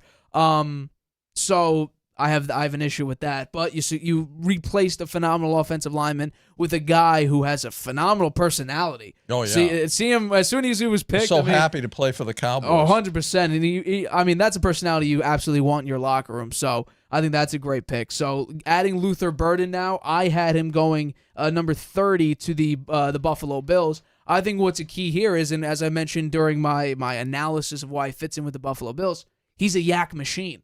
So giving Caleb, you could give him a 3-yard pass and he can go for 15, which would just help Caleb Williams out if the offensive line underperforms. Now, Ben Johnson and the Bears built up a great offensive line, and they filled in a left guard, center, and right guard in free agency, and they kept the 2 tackles, which I don't actually love. I don't love the fact that they kept both, but...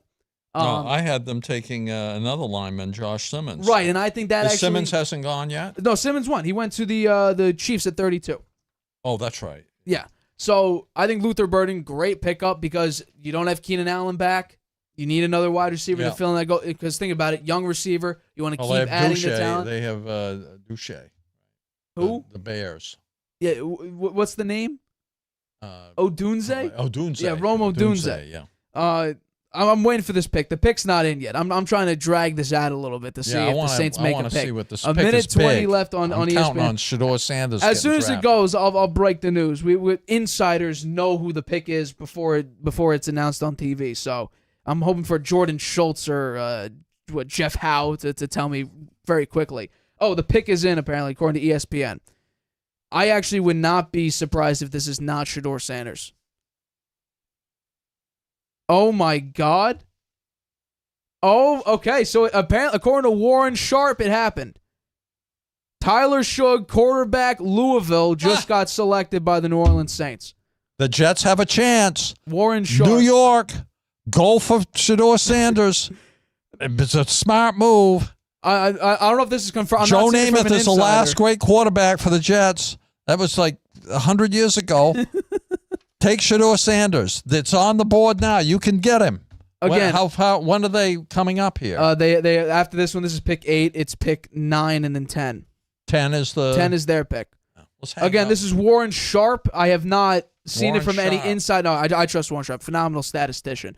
My friends are going crazy in the group chat here, but apparently it's now official. Tyler Shug, quarterback, Louisville, goes to the New Orleans Saints at number 40. Wow. I don't get it. I'm telling you. I don't get it. I'm telling you.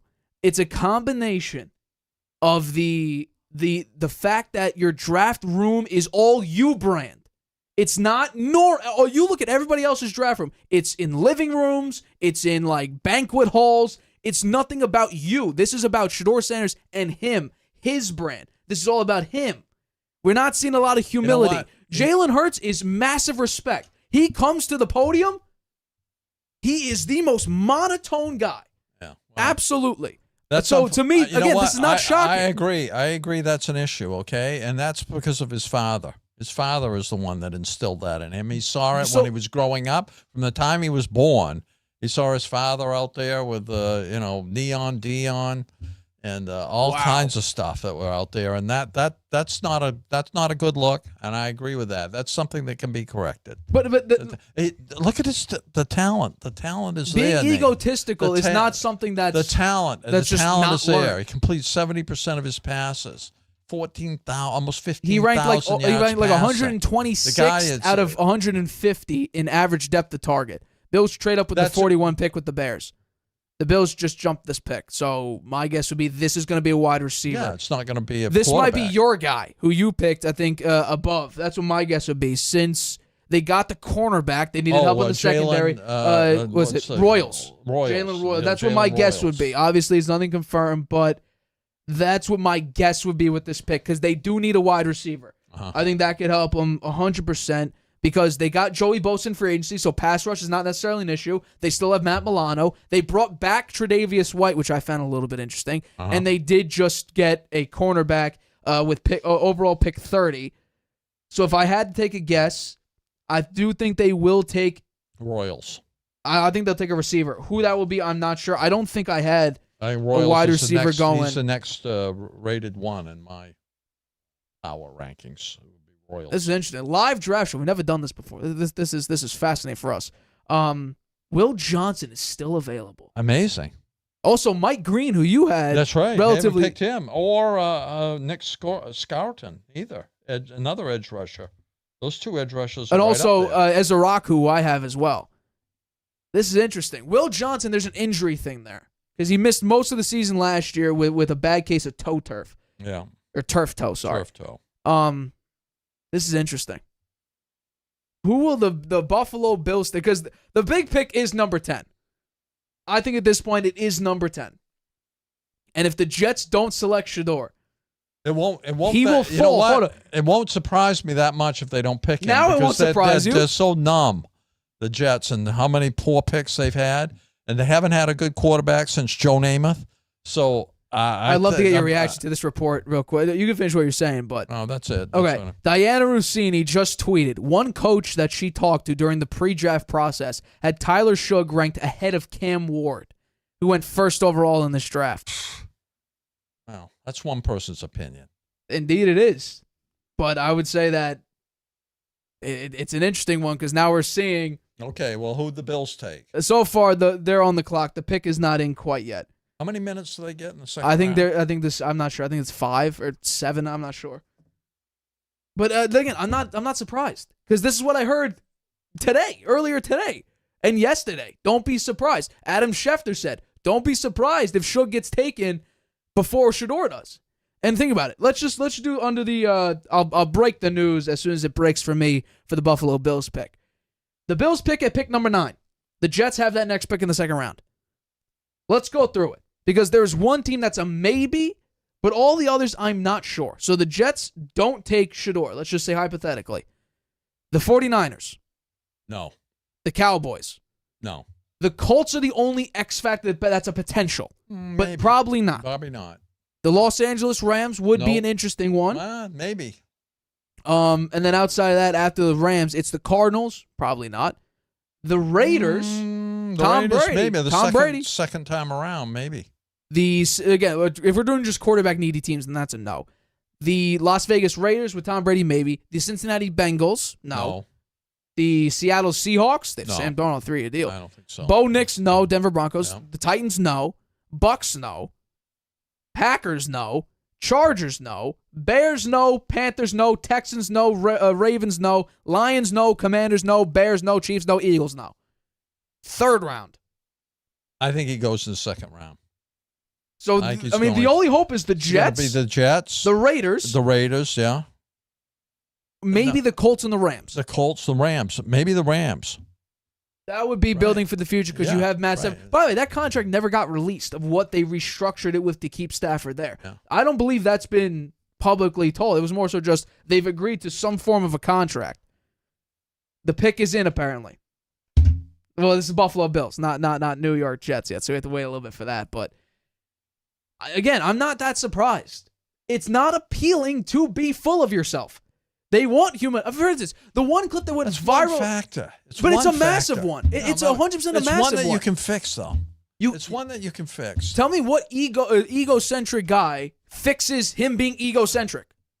Cam Newton never lost it. He was forced to be humbled, and he wasn't humble. It's one player. I mean, he's going to be the face of your franchise. Yeah. You want him to be a representation of the team, maybe not a Sanders learned something from this. You know.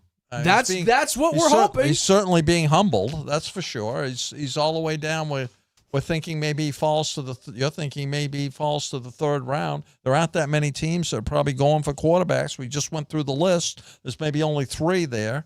They potentially max 4. Do the Steelers have a? Do they have a? They pick do not have supposedly they might trade back into the second round. That's what before the second round started about a few hours ago. That was the potential thought that the Steelers could trade back into the second round, with George Pickens being at the head of that spear when it comes to the trade. I'm not seeing anything for the Buffalo Bills so far, but I am going to guess on ESPN it's going to be another player. I'm saying they go wide receiver here. That's my pick. I don't know if they... Oh, here we go. Another player picks in. TJ Sanders.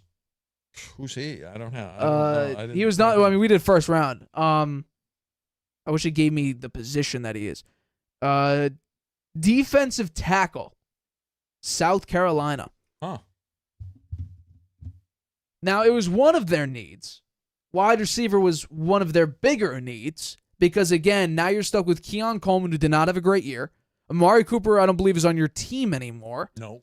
So, and he also had his worst productive season of his entire career. Secure is Khalil Shakir. He was massive in Yak, which I thought would be a perfect fit with Luther Burden. He obviously got taken, but that's why I picked him at number 30. But the Jets now have 7 minutes. Jalen Royals would have been a good compliment to Shakir. Maybe. Well, here's what's interesting. He's a very similar type player. Yes. Yeah. Yes. I would agree with that. The Jets have 6 minutes left on their clock. Here are the needs that ESPN says that they have. Offensive tackle, defensive tackle, wide receiver, safety, and tight end. Quarterback is not one of the top 5 needs that they have. You have to be opportunistic. You can't let when something falls into your lap like this. You got to be opportunistic. That's the same reasoning Steelers fans had when you had that quarterback, who, by the way, had an 8% chance to fall that low. They took a defensive tackle, which I can understand. Hayward's getting old. When you show a list, you show a picture there of the Giants taking Jaxson Dart, and he's wearing number 8. He's wearing number 8. That's just a Photoshop. Daniel Jones's number. Is that what he's going to wear? Is that what he's wearing in college? Number 8? He ought to rethink that. I think he should rethink that. I believe we're number 2. Well, here's first of all, shout out to Skip Bayless. He wants the Cowboys to take Shedeur Sanders. That's horrible. You're paying Dak Prescott. You haven't even started paying Dak Prescott $60 million yet. So I don't know why you. I don't think that's wishful thinking. Sanders, I wouldn't want to go to the pick Cowboys. is in. We don't know what it is yet. Suspense is killing me. No reports yet. I think it's going to be either a wide receiver or a defensive tackle. It's probably not Shedeur Sanders, but I mean I think that's who they should pick. No word yet on who they pick, but I guarantee you. It's probably not going to be Shedeur. Suspense is... renew my faith in the Jets if they pick him. Being optimistic. Wow. Shout out FS1's Joy Taylor. Mason Taylor to the New York Jets tight end out of, I believe, LSU. That is a hole. They didn't have any really good tight ends. That's why Tyler Warren was projected. I'm sure, John, if you're watching, John, you and I are both upset. We both thought Shedeur Sanders, if he fell that far, ought to go to the Jets, and they didn't do it. Well, I think this is actually a great pick for the Jets because that's why Tyler Warren was projected at number 7 for them. Which, by the way, we never even talked about that. Mm-hmm. Colson Loveland to the Bears over Tyler Warren. To me, it's feeling like the Brady draft, right? All the quarterbacks, all the players that were selected ahead of him. He fell all the way to the Patriots at 199. Best player in the NFL history. Oh, God. Somebody clip that, please. Whoever's that, clip that right there. Shedeur Sanders, yes. Well, I don't think he's he going to be may the have best a good player. relationship with Tom Brady. I don't He ain't think he's gonna going to be be the next Tom Brady. He may wind up being picked by the Raiders. Now, who would he be the next one of the who's up next that might have to pick a quarterback? Like legitimate quarterback need or just Well, who are the next 4 picks? well, the Jets are right now. Jordan Schultz early reports it somehow. I guess they're there at the draft. Mason Taylor, Jets, tight end. 49ers. No, they aren't going to pick a quarterback. Cowboys. I don't think they will either. Here's the big one. The Colts and the Rams are the next 2. Maybe the Rams. I don't think the Colts are going to do it. They have Daniel Jones and they have Anthony Richardson. Yeah, they said they want Richardson. They want to give him competition. Opportunistic. You have a quarterback who here's the one thing. You know what? Here's You the might one be thing. right. You might be right. You've had a quarterback the past 2 Draft years. Sanders and make him compete against Daniel Jones and get rid of Richardson. That would be a competition. Because I was exactly about to say that. You've just witnessed a quarterback the past 2 years who gets hurt and can't complete a pass. You bring in Shedeur Sanders, who all he does is step in the face of fierce competition when it comes to 300-pound guys running at you because your offensive line's a sieve. And you step in there and you make the throws. And here's the thing. Here's the big one. The massive one. It's key to being a successful quarterback. You complete passes. Highest completion percentage in college football That's right. history. So, yeah, I would say that would be a competition. And my guess would be just based on the production. Trey Lance got, what was he got a 4th-round pick to go to the Cowboys? Which, that's an overpay. The last time we saw him, he threw 5 picks in a preseason game. So Where is he now? he's on the Chargers, backup Yeah. quarterback for the Chargers. Wow. You want to be wrap right this back. show? All right, I'll take this over now. So right now, the Shedeur Sanders thing is fascinating because he was projected to be a probable top 3 pick in the draft, and now he's been relegated to being what is looking like a third-round quarterback. So this is sort of unprecedented in many ways because all the hype. He's been the most hyped quarterback probably since, obviously, Caleb Williams being number 1. And what's interesting is Caleb Williams had the intangibles. This is why it's weird to compare these previous quarterbacks. Caleb Williams had a bunch of intangibles that were above Shedeur Sanders. The arm was there, the athleticism was there, the arm strength was there, all of that. We were comparing Caleb Williams to Patrick Mahomes in some of the cases with his intangibles. When it comes to Shedeur Sanders, we've heard comps to Teddy Bridgewater. We've heard comps to, I saw recently, you're not going to like this, you're coming back on the show here. We saw Shedeur Sanders in a recent comp on one of the NFL top guys who does the draft. Compare his season and compare his production to Mac Jones. Because think about it. He went to an Alabama team. He had one legitimate threat. High completion percentage, was relatively successful. I can understand the comp. I just got to throw it out there. That did exist. But think about it. Going into the draft, your initial comp is Teddy Bridgewater, and we're surprised he's not a first-round pick? Teddy Bridgewater's the comp. I don't think that's a fair comp. So who would you compare Caleb Williams to? Because it ain't Tom Brady. His skill set, because think again, Tom Brady was viewed as being a non-pick. They show pictures of his combine with him running around the cones. And that's why he was a there. 6th-round pick. Yeah, it looked like I could run the cones around as well as he was doing it. I mean, he was. They show pictures of his physique. He didn't look like he was be anything, right? And he wound up being the best player in NFL history. So, but he was a 6th-round pick. He was a 6th-round pick. So you got a player out there right now. 70% completion percent. Let me go through the stats. You go through it again. So I do think it's interesting. By the way, the 49ers are on the clock. Any just position prediction for them? I thought they'd go corner. I think Will Johnson's the pick here. Johnson fell to them. That would make a lot of sense. Will Johnson, I think, would be a great pick for him because you fall that. The only thing is, it would actually fit in beautifully with the 49ers because they deal with injuries all the time. Yeah, and their defense. So get an injury-prone guy, the pick's in. The defense got hurt a lot by free agency. Absolutely. So, yeah, go through the stats, and then I'll tell Sanders, 50 games, 36 wins, 14 losses, 14,353 yards passing, 7.9 yards per attempt, 70.1% completion percentage, 134 touchdown passes to only 27 interceptions. That's Only the big 30 one. yards rushing, but he scored 17 touchdowns. So he can get into the end zone on the he might be a tush-push candidate, right? That's going to be outlawed in a month. Here's a big one. Defensive tackle Alfred Collins out of Texas. 6'6", 332 pounds. Wow. Here's a big one. Now, here's a big question because we just saw the top 4 running backs for the Dallas Cowboys. They're gone. And the big one for the Cowboys is number 2 target for CeeDee Lamb and for Dak Prescott, and also running back because They should have taken Luther Burden in the first round. That was my thought. But they took Booker. I can understand why they took Booker. I 100% agree.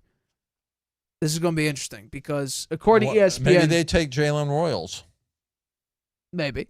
Because right now, their top 5 needs are wide receiver, running back, edge, cornerback, and they had offensive guard. They picked one at pick number 12. Defensive tackle for the 49ers, that makes sense. That actually makes sense because of the fact, based on the projection, based on their depth chart and their rankings so far, the pre-draft rankings for their units, they were dead last in defensive line. Yeah. So if you want to bolster that, and again, it's the whole, and here's the big thing. Here's where Brock Purdy now enters that top 10 quarterback conversation. You know why? Because they're building what their mantra's been since they made the Super Bowl. A phenomenal defense and your quarterback plays effectively. There's nothing wrong with that. I'm not saying that. And here's the thing. People think I rip on Brock Purdy for stating what the 49ers identity has been. I'm not projecting it. It's what it has been. That's what I find shocking. Their whole thing has been a phenomenal defense with effective quarterback play. Because when's the last time they had a great quarterback? I'm for that. I think that makes sense. I 100% agree because here's the difference and between... for the most part, it's been successful for them. They made 2 Super Bowls because of it. Yeah. They made one 2 with Jimmy Garoppolo. That was here's the thing. That's my whole argument with this entire 49ers situation. That's my entire thing. Garoppolo played effective enough football. Now, where is he on the effectiveness scale compared to Brock Purdy? It doesn't matter. You know why? They've done the exact same thing so far. And I hate that I have to keep repeating myself about this damn thing. I've always said Brock Purdy is a better version of Garoppolo. Or if you want to say Garoppolo was a worse version of Purdy. That's not bad. Apparently people have an issue with it. That's the big thing. People have an issue with you saying that. With me saying that. Yeah. Even though legitimately... It's not a criticism. I don't see it as a criticism. Well, really. If you think Jimmy Garoppolo was a pretty good football player. He had some injuries. Here we go. There's my guy. Dallas Cowboys get Donovan Ezeraku, edge rusher, defensive end, whatever you want to call him. He was an edge rusher entering the draft. He goes to the Cowboys. Don't mind that. That was their third. There was a third need according to ESPN. Here's the interesting one. Rams. Colts. Oh, the Colts. Yeah. Colts. Be opportunistic. Take Shedeur Sanders. I think it's going to be interesting because again. And this is the big argument because we had this conversation. Shedeur Sanders was predicted early on to be as high as number 3 in the draft, and even number 2. He was as high as number 2 Browns at one time. Number 2. Yeah. This all fell apart by a bunch of propaganda. This guy is. Why wouldn't the Colts take him? Why not? Why not? Here's it's just the egos of the egos of the GM and the coach and the ownership are the reason they won't do it because they've been out there publicly saying we're going to have a competition between Richardson and now it's Daniel Jones.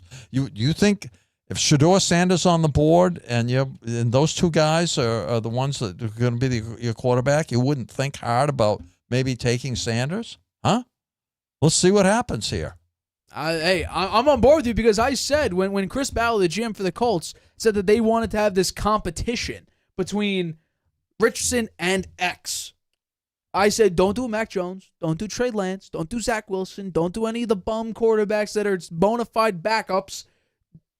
Give him competition with a legitimate starter. So Kirk Cousins, Rodgers, whoever. And I said that Richardson would he would absolutely get blown out of the water by any one of those. Here's the interesting thing. Shedeur Sanders fits into that exact role of legitimate competition. Now that's right. They said it could be a rookie. They said it could be that they could make the competition a rookie. Maybe they do that and they trade Daniel Jones.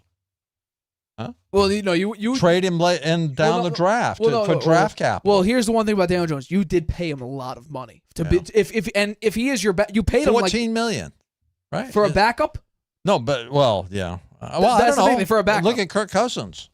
Yeah, he's a backup. Well, hold on. That's because the Falcons, that's just a dumb, again, it's a dumb contract. And that's something we have to say. You got to be opportunistic. You might have a franchise quarterback there. There's a good chance he could be. Look at his stats. Look at his pedigree. His father's one of the best players in NFL history. Right? He may have a little bit of an ego problem. I blame his father for that. Okay? That's correctable. He has an arm strength issue. Have him lift some weights. He has a decision-making issue. Get him a good quarterback coach. Right? He's got the talent to be a great quarterback. Pick him. Hey, I don't disagree. So we'll see. The pick so far has not been in yet. So I'll keep it updated because I do think that this is probably the last stage before round 3. Oh no, we have. Don't we have the Raiders coming up? I don't think the Raiders would. How far down are the Raiders now? I believe they're pick 16. So now we're 3 picks away from that. And actually, the Raiders traded back with Miami, who moved up to get the offensive guard. And I think right now what the Raiders need more than a quarterback is you need to reinforce the offensive line. Opportunistic. You think about your future. Think about your future. I disagree with that because the Giants did it with Jaxson Dart. They were thinking about their future. You showed him with the number 8, wearing number 8. You want to bring it up again? Yeah, You keep talking about that. It's Daniel Jones relived, revisited. Reincarnation of Daniel Jones there. Ah, man. Is the pick in yet? No, it's not. It's going to be interesting to see exactly what these teams do because, again, you only have so many buffers left. The Colts, if they just switch, and by the way, their top 5 needs, tight end, which they fulfilled already. By the way, Tyler Warren was the right choice. If he was available. I agree with that. Guard, cornerback, linebacker, edge. Again, Will Johnson. Although they do have Travarius Ward, who they picked up in free agency. But no news yet on the pick. But it's the Rams, but you just got Matt Stafford. So are you willing to pick for the future and deal with the potential, I'm not saying conflict, but I'd say if the Colts don't do it, the Rams are a possibility. And I do think the Raiders are a possibility. And then the Raiders are next, but then again, it's the Bengals, the Seahawks, the Broncos, the Titans, the Bucks, the Packers, the Chargers. He's going to the third Bears, round. If the those two Carolina teams, Panthers, if either Texans. of those two teams don't take him, I would say you're right. It's going to fall to the third round. I don't see anyone trading into the second round to draft him. Because if he slides beyond the Las Vegas Raiders, there isn't anybody that's going to pick him. You do not have to worry about anybody trading into the second round to go get him. Because you already know. And the only way, if a team in the third round are too far behind, that's the way you would either trade up early in the third round or trade back into the second, is if you are so beyond the third round. Otherwise, those top 10 picks in the third round, the selection has been made. According to ESPN, we'll get the pick. Oh, here we go. I believe this is an offensive tackle, if I'm not mistaken. Obviously, the pick will come in, and I'll read the exact position. It's not Shedeur Sanders. Oh, edge rusher. From Ohio State. I'm going to butcher the name. JT Tuamoloau. I butchered that name. But yeah, the Colts picked an edge rusher. And now, I think this is going to be a beautiful pick now. The Rams, what do they do? Now, I'm not sure we want to wait till the Raiders pick because that's 2 picks over here. Why not? This is fun. You want to stay in this one? I'm not sure this is entertaining for the audience. Let's get rid of the Giants one. Shocking. That's really the only thing that I could think of consistently is just shocked. I can't believe Will Johnson has not been picked yet. Well, again, that's an injury thing. How are you going to do with the injuries? But it was a turf toe. That's not a big deal. A lot. What, he missed like 10 games because of it or something like that? Yeah, well, how bad is it? But it's not like it's a ACL. Well, now, here's the one thing. Because the Rams, if I'm not mistaken, they traded out. And I swear, if they picked Trey, actually, no, Will Johnson would be the pick. Because the number one need for them is cornerback. Okay, well, that might be what it's going to be here. Although it might be your guy, Revel? Yeah, Siobhan Revel Jr. from East Carolina. Okay. Those guys are 2 excellent cornerbacks. I can't believe they haven't been picked yet. Fascinating. The best fit for the Rams, according to ESPN, is Shedeur Sanders. The best fit. Now, albeit, ESPN also did this yesterday. The best fit almost never got picked. Yeah. So it's Well, based they on have the best fit yesterday? the Giants? We didn't get to that that part because they traded back. That's interesting. The pick's in, by the way. I'm not sure if we'll see it because right now my insiders over here, they're a bit slow. I'm getting it from ESPN faster than I am getting from the insiders. Yesterday it was the opposite. It was the other way around. The Rams picks in. They select with the 46th overall pick in the 2025 NFL Draft. The Los Angeles Rams select. Hopefully it's Trey Amos, Will Johnson. Linebacker too, but all the great linebackers are gone already. Wide receiver I could see, but you have two really good ones. Devontae Adams can still play. Might be linebacker. Linebacker would be an interesting one. I had him picking linebacker in the first Here's round. what's interesting. The Rams, if they say no to Shedeur, I'm pretty sure all 32 teams now have officially passed on Shedeur Sanders. Because the Texans already made their pick. They traded back, and the Rams, this is their pick. Still no word. This is going to be interesting. Still got nothing. Coming in a second. Who do I have left for who hasn't gotten picked yet? Trey Amos, and that's it. Out of my first round selections, Trey Amos is the only one, and that's only because Will Johnson. I have Will Johnson. I have. Or I guess Will Johnson too. Good point. I have a guy from East Carolina, Siobhan Revel. Yep. Been picked. Royals, you still Nick have Scorton has not been yep. picked. And Mike Green hasn't been picked. How come Mike Green hasn't been picked yet? I think there's an off the field issue with Jalen Royals Mike hasn't Green. been picked yet either. Well, again, there were a few talents consensus rated above him. I would assume the Rams are in some sort of commercial break here because the pick has been in for a while, and we have no confirmation on who the hell they're picking. I would assume, just based on the fact that they haven't made a pick yet in this draft, and cornerback is their number one need, which they and the fact that they're trading Jalen Ramsey, probably. Or no, scrap that. He's going to come Jalen Ramsey back. was already gone. I'm sorry. Jalen Ramsey Yeah, he's on the Dolphins. Miami. Sorry. Again, too focused on the Shedeur pick here. My fault. Still nothing. So. I think they should take Shedeur Sanders. But Well, you thought Shedeur. I mean, I had him going number 3. To me, nothing surprised me right now. I fully expect Shedeur to drop to the 3rd round, where the Steelers are. That's what my guess would be, just because he slipped down to the 1st round. We're basically halfway through the 2nd round. Well, did the Browns have a round 3 pick? I would need to go. I'm not sure off the top of my head. They didn't have a lot of draft capital anyway. That's what's interesting. Do they have a 3rd round pick? They do. Okay. They have 2 of them. 3-3 and 3-30. So probably they would take him if he got that far. That's a big maybe. Oh, here we go. Tight end Terrence Ferguson. Terrence Ferguson. That just came you through. could have had Shedeur Sanders. Tight end was a need, though. Everybody had them trading up or trying to get Colson Loveland. Shedeur looks like he's going to drop to the 3rd round here. I think the Raiders will get him. But again, hold on. This is not necessarily a terrible thing. Obviously, it depends on what team drafts him. But it's not terrible because what if he goes to a team that, like maybe the Giants, who have a future? He's not going to the I Giants. know, but I'm just. No way he's going to the Giants. Obviously, but I'm saying like that. What if he goes to the Jets, who they built? The Jets. Hold on. No, let me just get my point out here.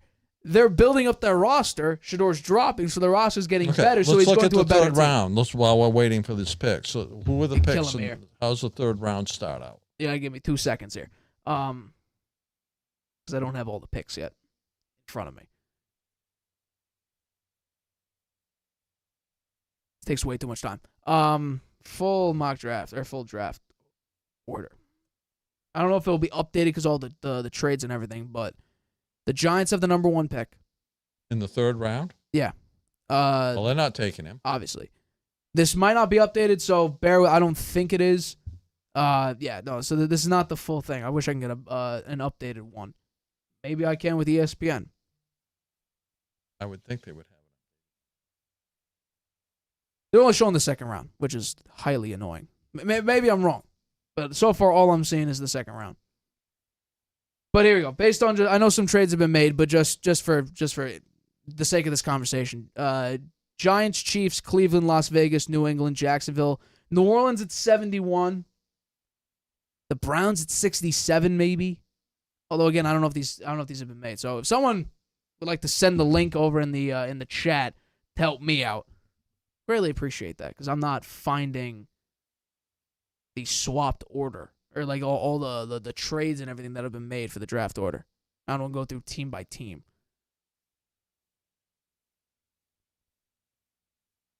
Oh, here we go. Did I find it? No, I didn't, because it's still in the second round. I found it. Here we go. Got it.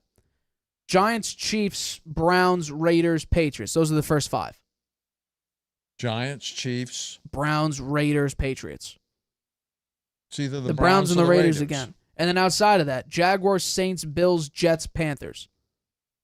Then you have the Saints, you have the Jets in there as well. So he's definitely going. If he doesn't, in the next couple of picks here, if he doesn't go and he falls to the third round, then definitely a third round. Well, I think that we'll try to make it somewhat entertaining until the Las Vegas Raiders pick, and then we'll wrap it up here, because this is, I mean, how surprising is it for you?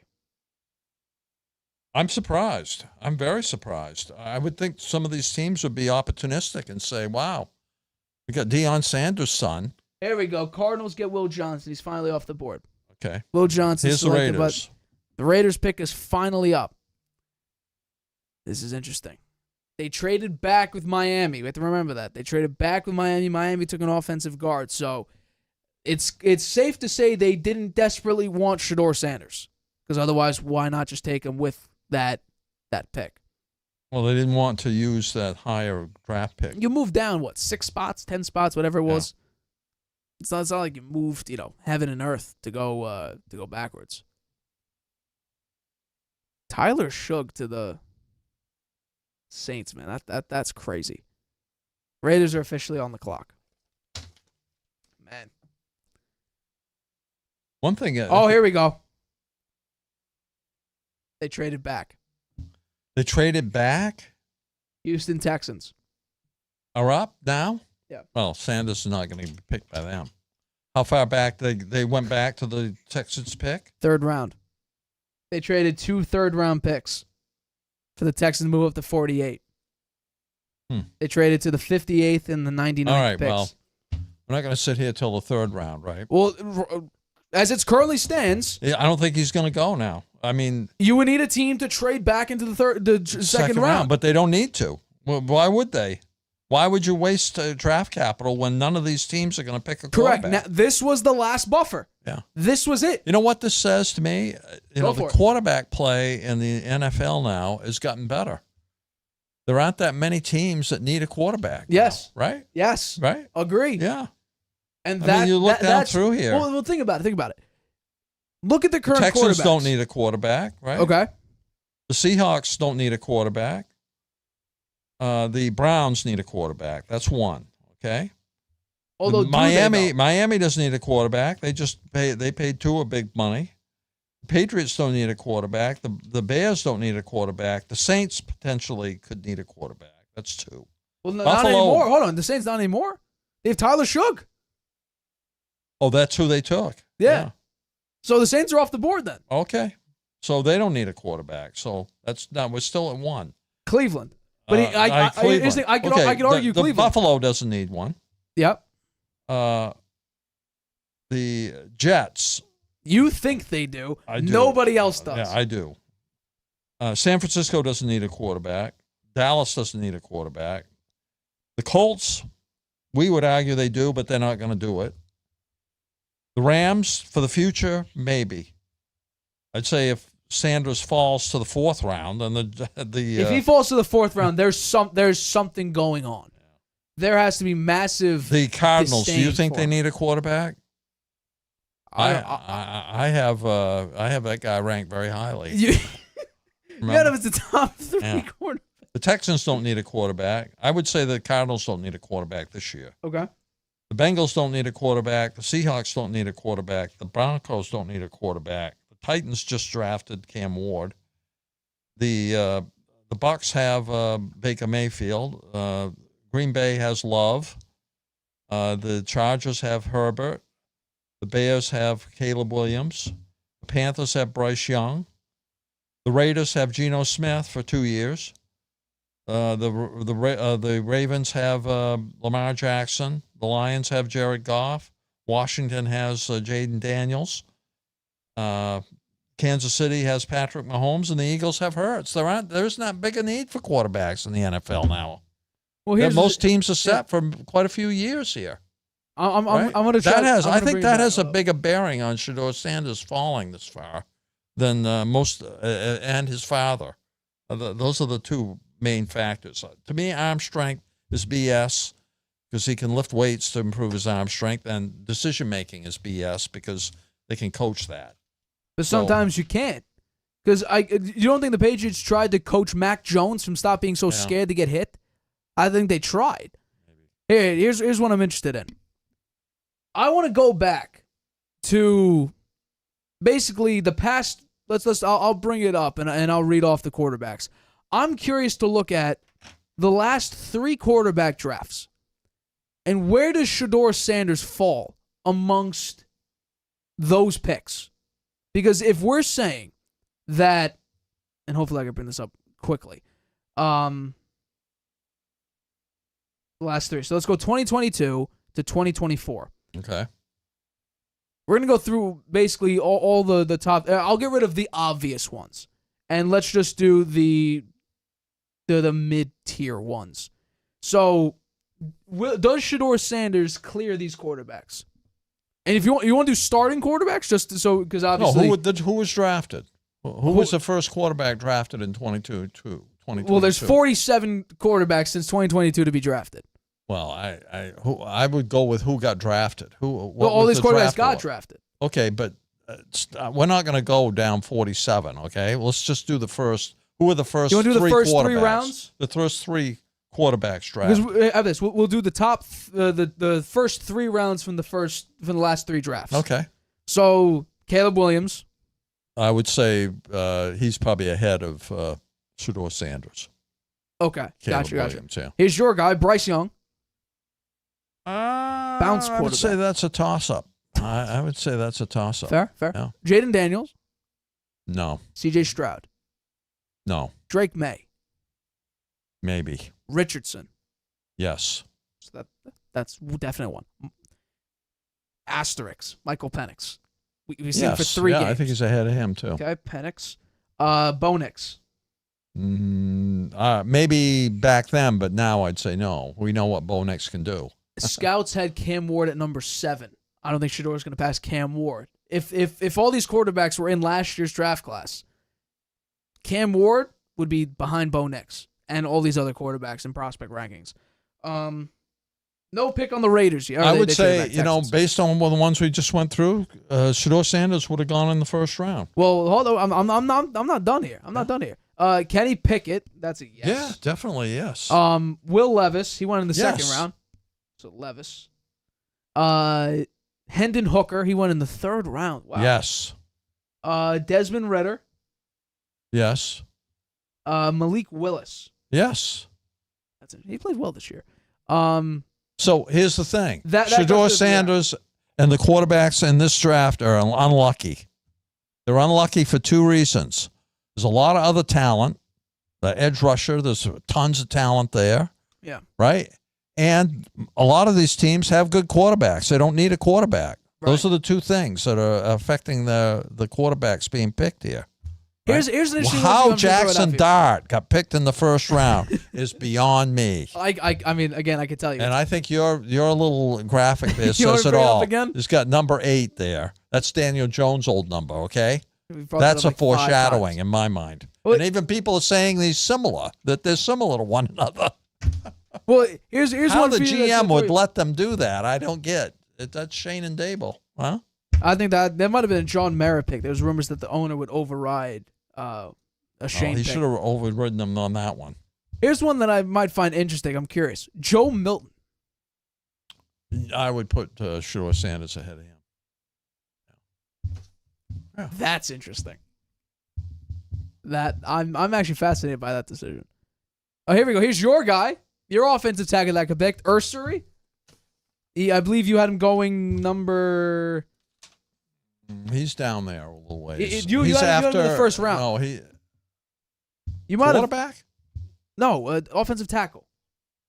Ursery? Yeah, Ursery. Yeah, I believe you had him going to the Chiefs. No, you had Connerly going to the Chiefs. You had Ursery in the first round. No. Oh, I didn't. No, that was the one that you thought you had, but you actually had Connerly. That's my fault. That's right. That's my fault. Yes, that's right. Yeah. But he was ranked up there. I mean, he went He went to to the Houston next guy. Texans. He was the next guy. Yeah, so he goes to the Houston Texans. It's a good fill-in. You trade away Laramie Tunsil. You replace him with a good offensive tackle. So there we go. All right, 2 hours into the show. This is the first 2 hour show I've done with you. The picks, I'm curious. Just last sending message halfway point through the second round of this draft. The picks in for the Bengals. Do they go? Okay, that answers my question. They won't pick Shedeur Sanders.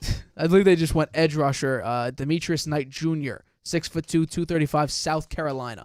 He was third in the position rank. It was 94th overall rank. So, based on that, that's a massive reach. If he was 94th on the big board and you pick him at 49, well, that's a big reach. We know the Bengals are going all defensive, right? I would go cornerback. Cornerback. You keep getting cooked for your defensive backs. You could get Revel. He's still there, right? Yeah, he's still Will there. Johnson went to. Trey Amos is also still there. Will Johnson went to the Cardinals. Yeah. Again, good pick. Now Shedeur Sanders. That's a steal. Interesting one. That was a steal, I think. Cardinals.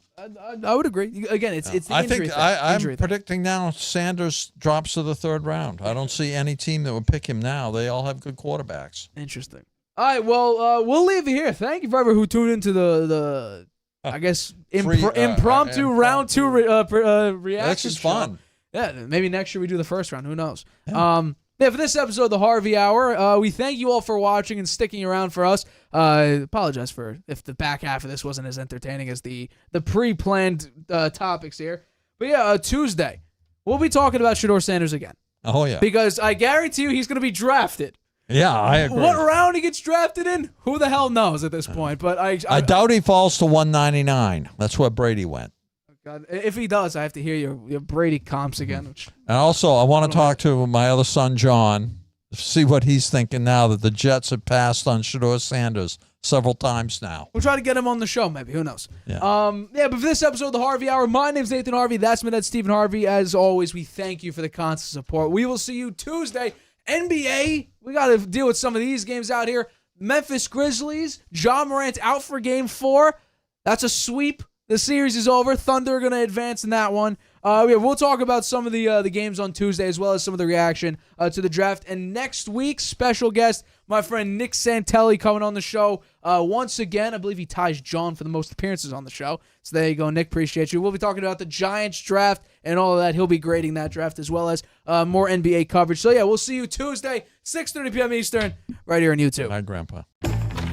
Using Wi-Fi without NordVPN could mean sharing your private stuff with more people than you think. Stay safe on public Wi-Fi. Get NordVPN's special offer and encrypt your internet connection. NordVPN. Online security starts with a click.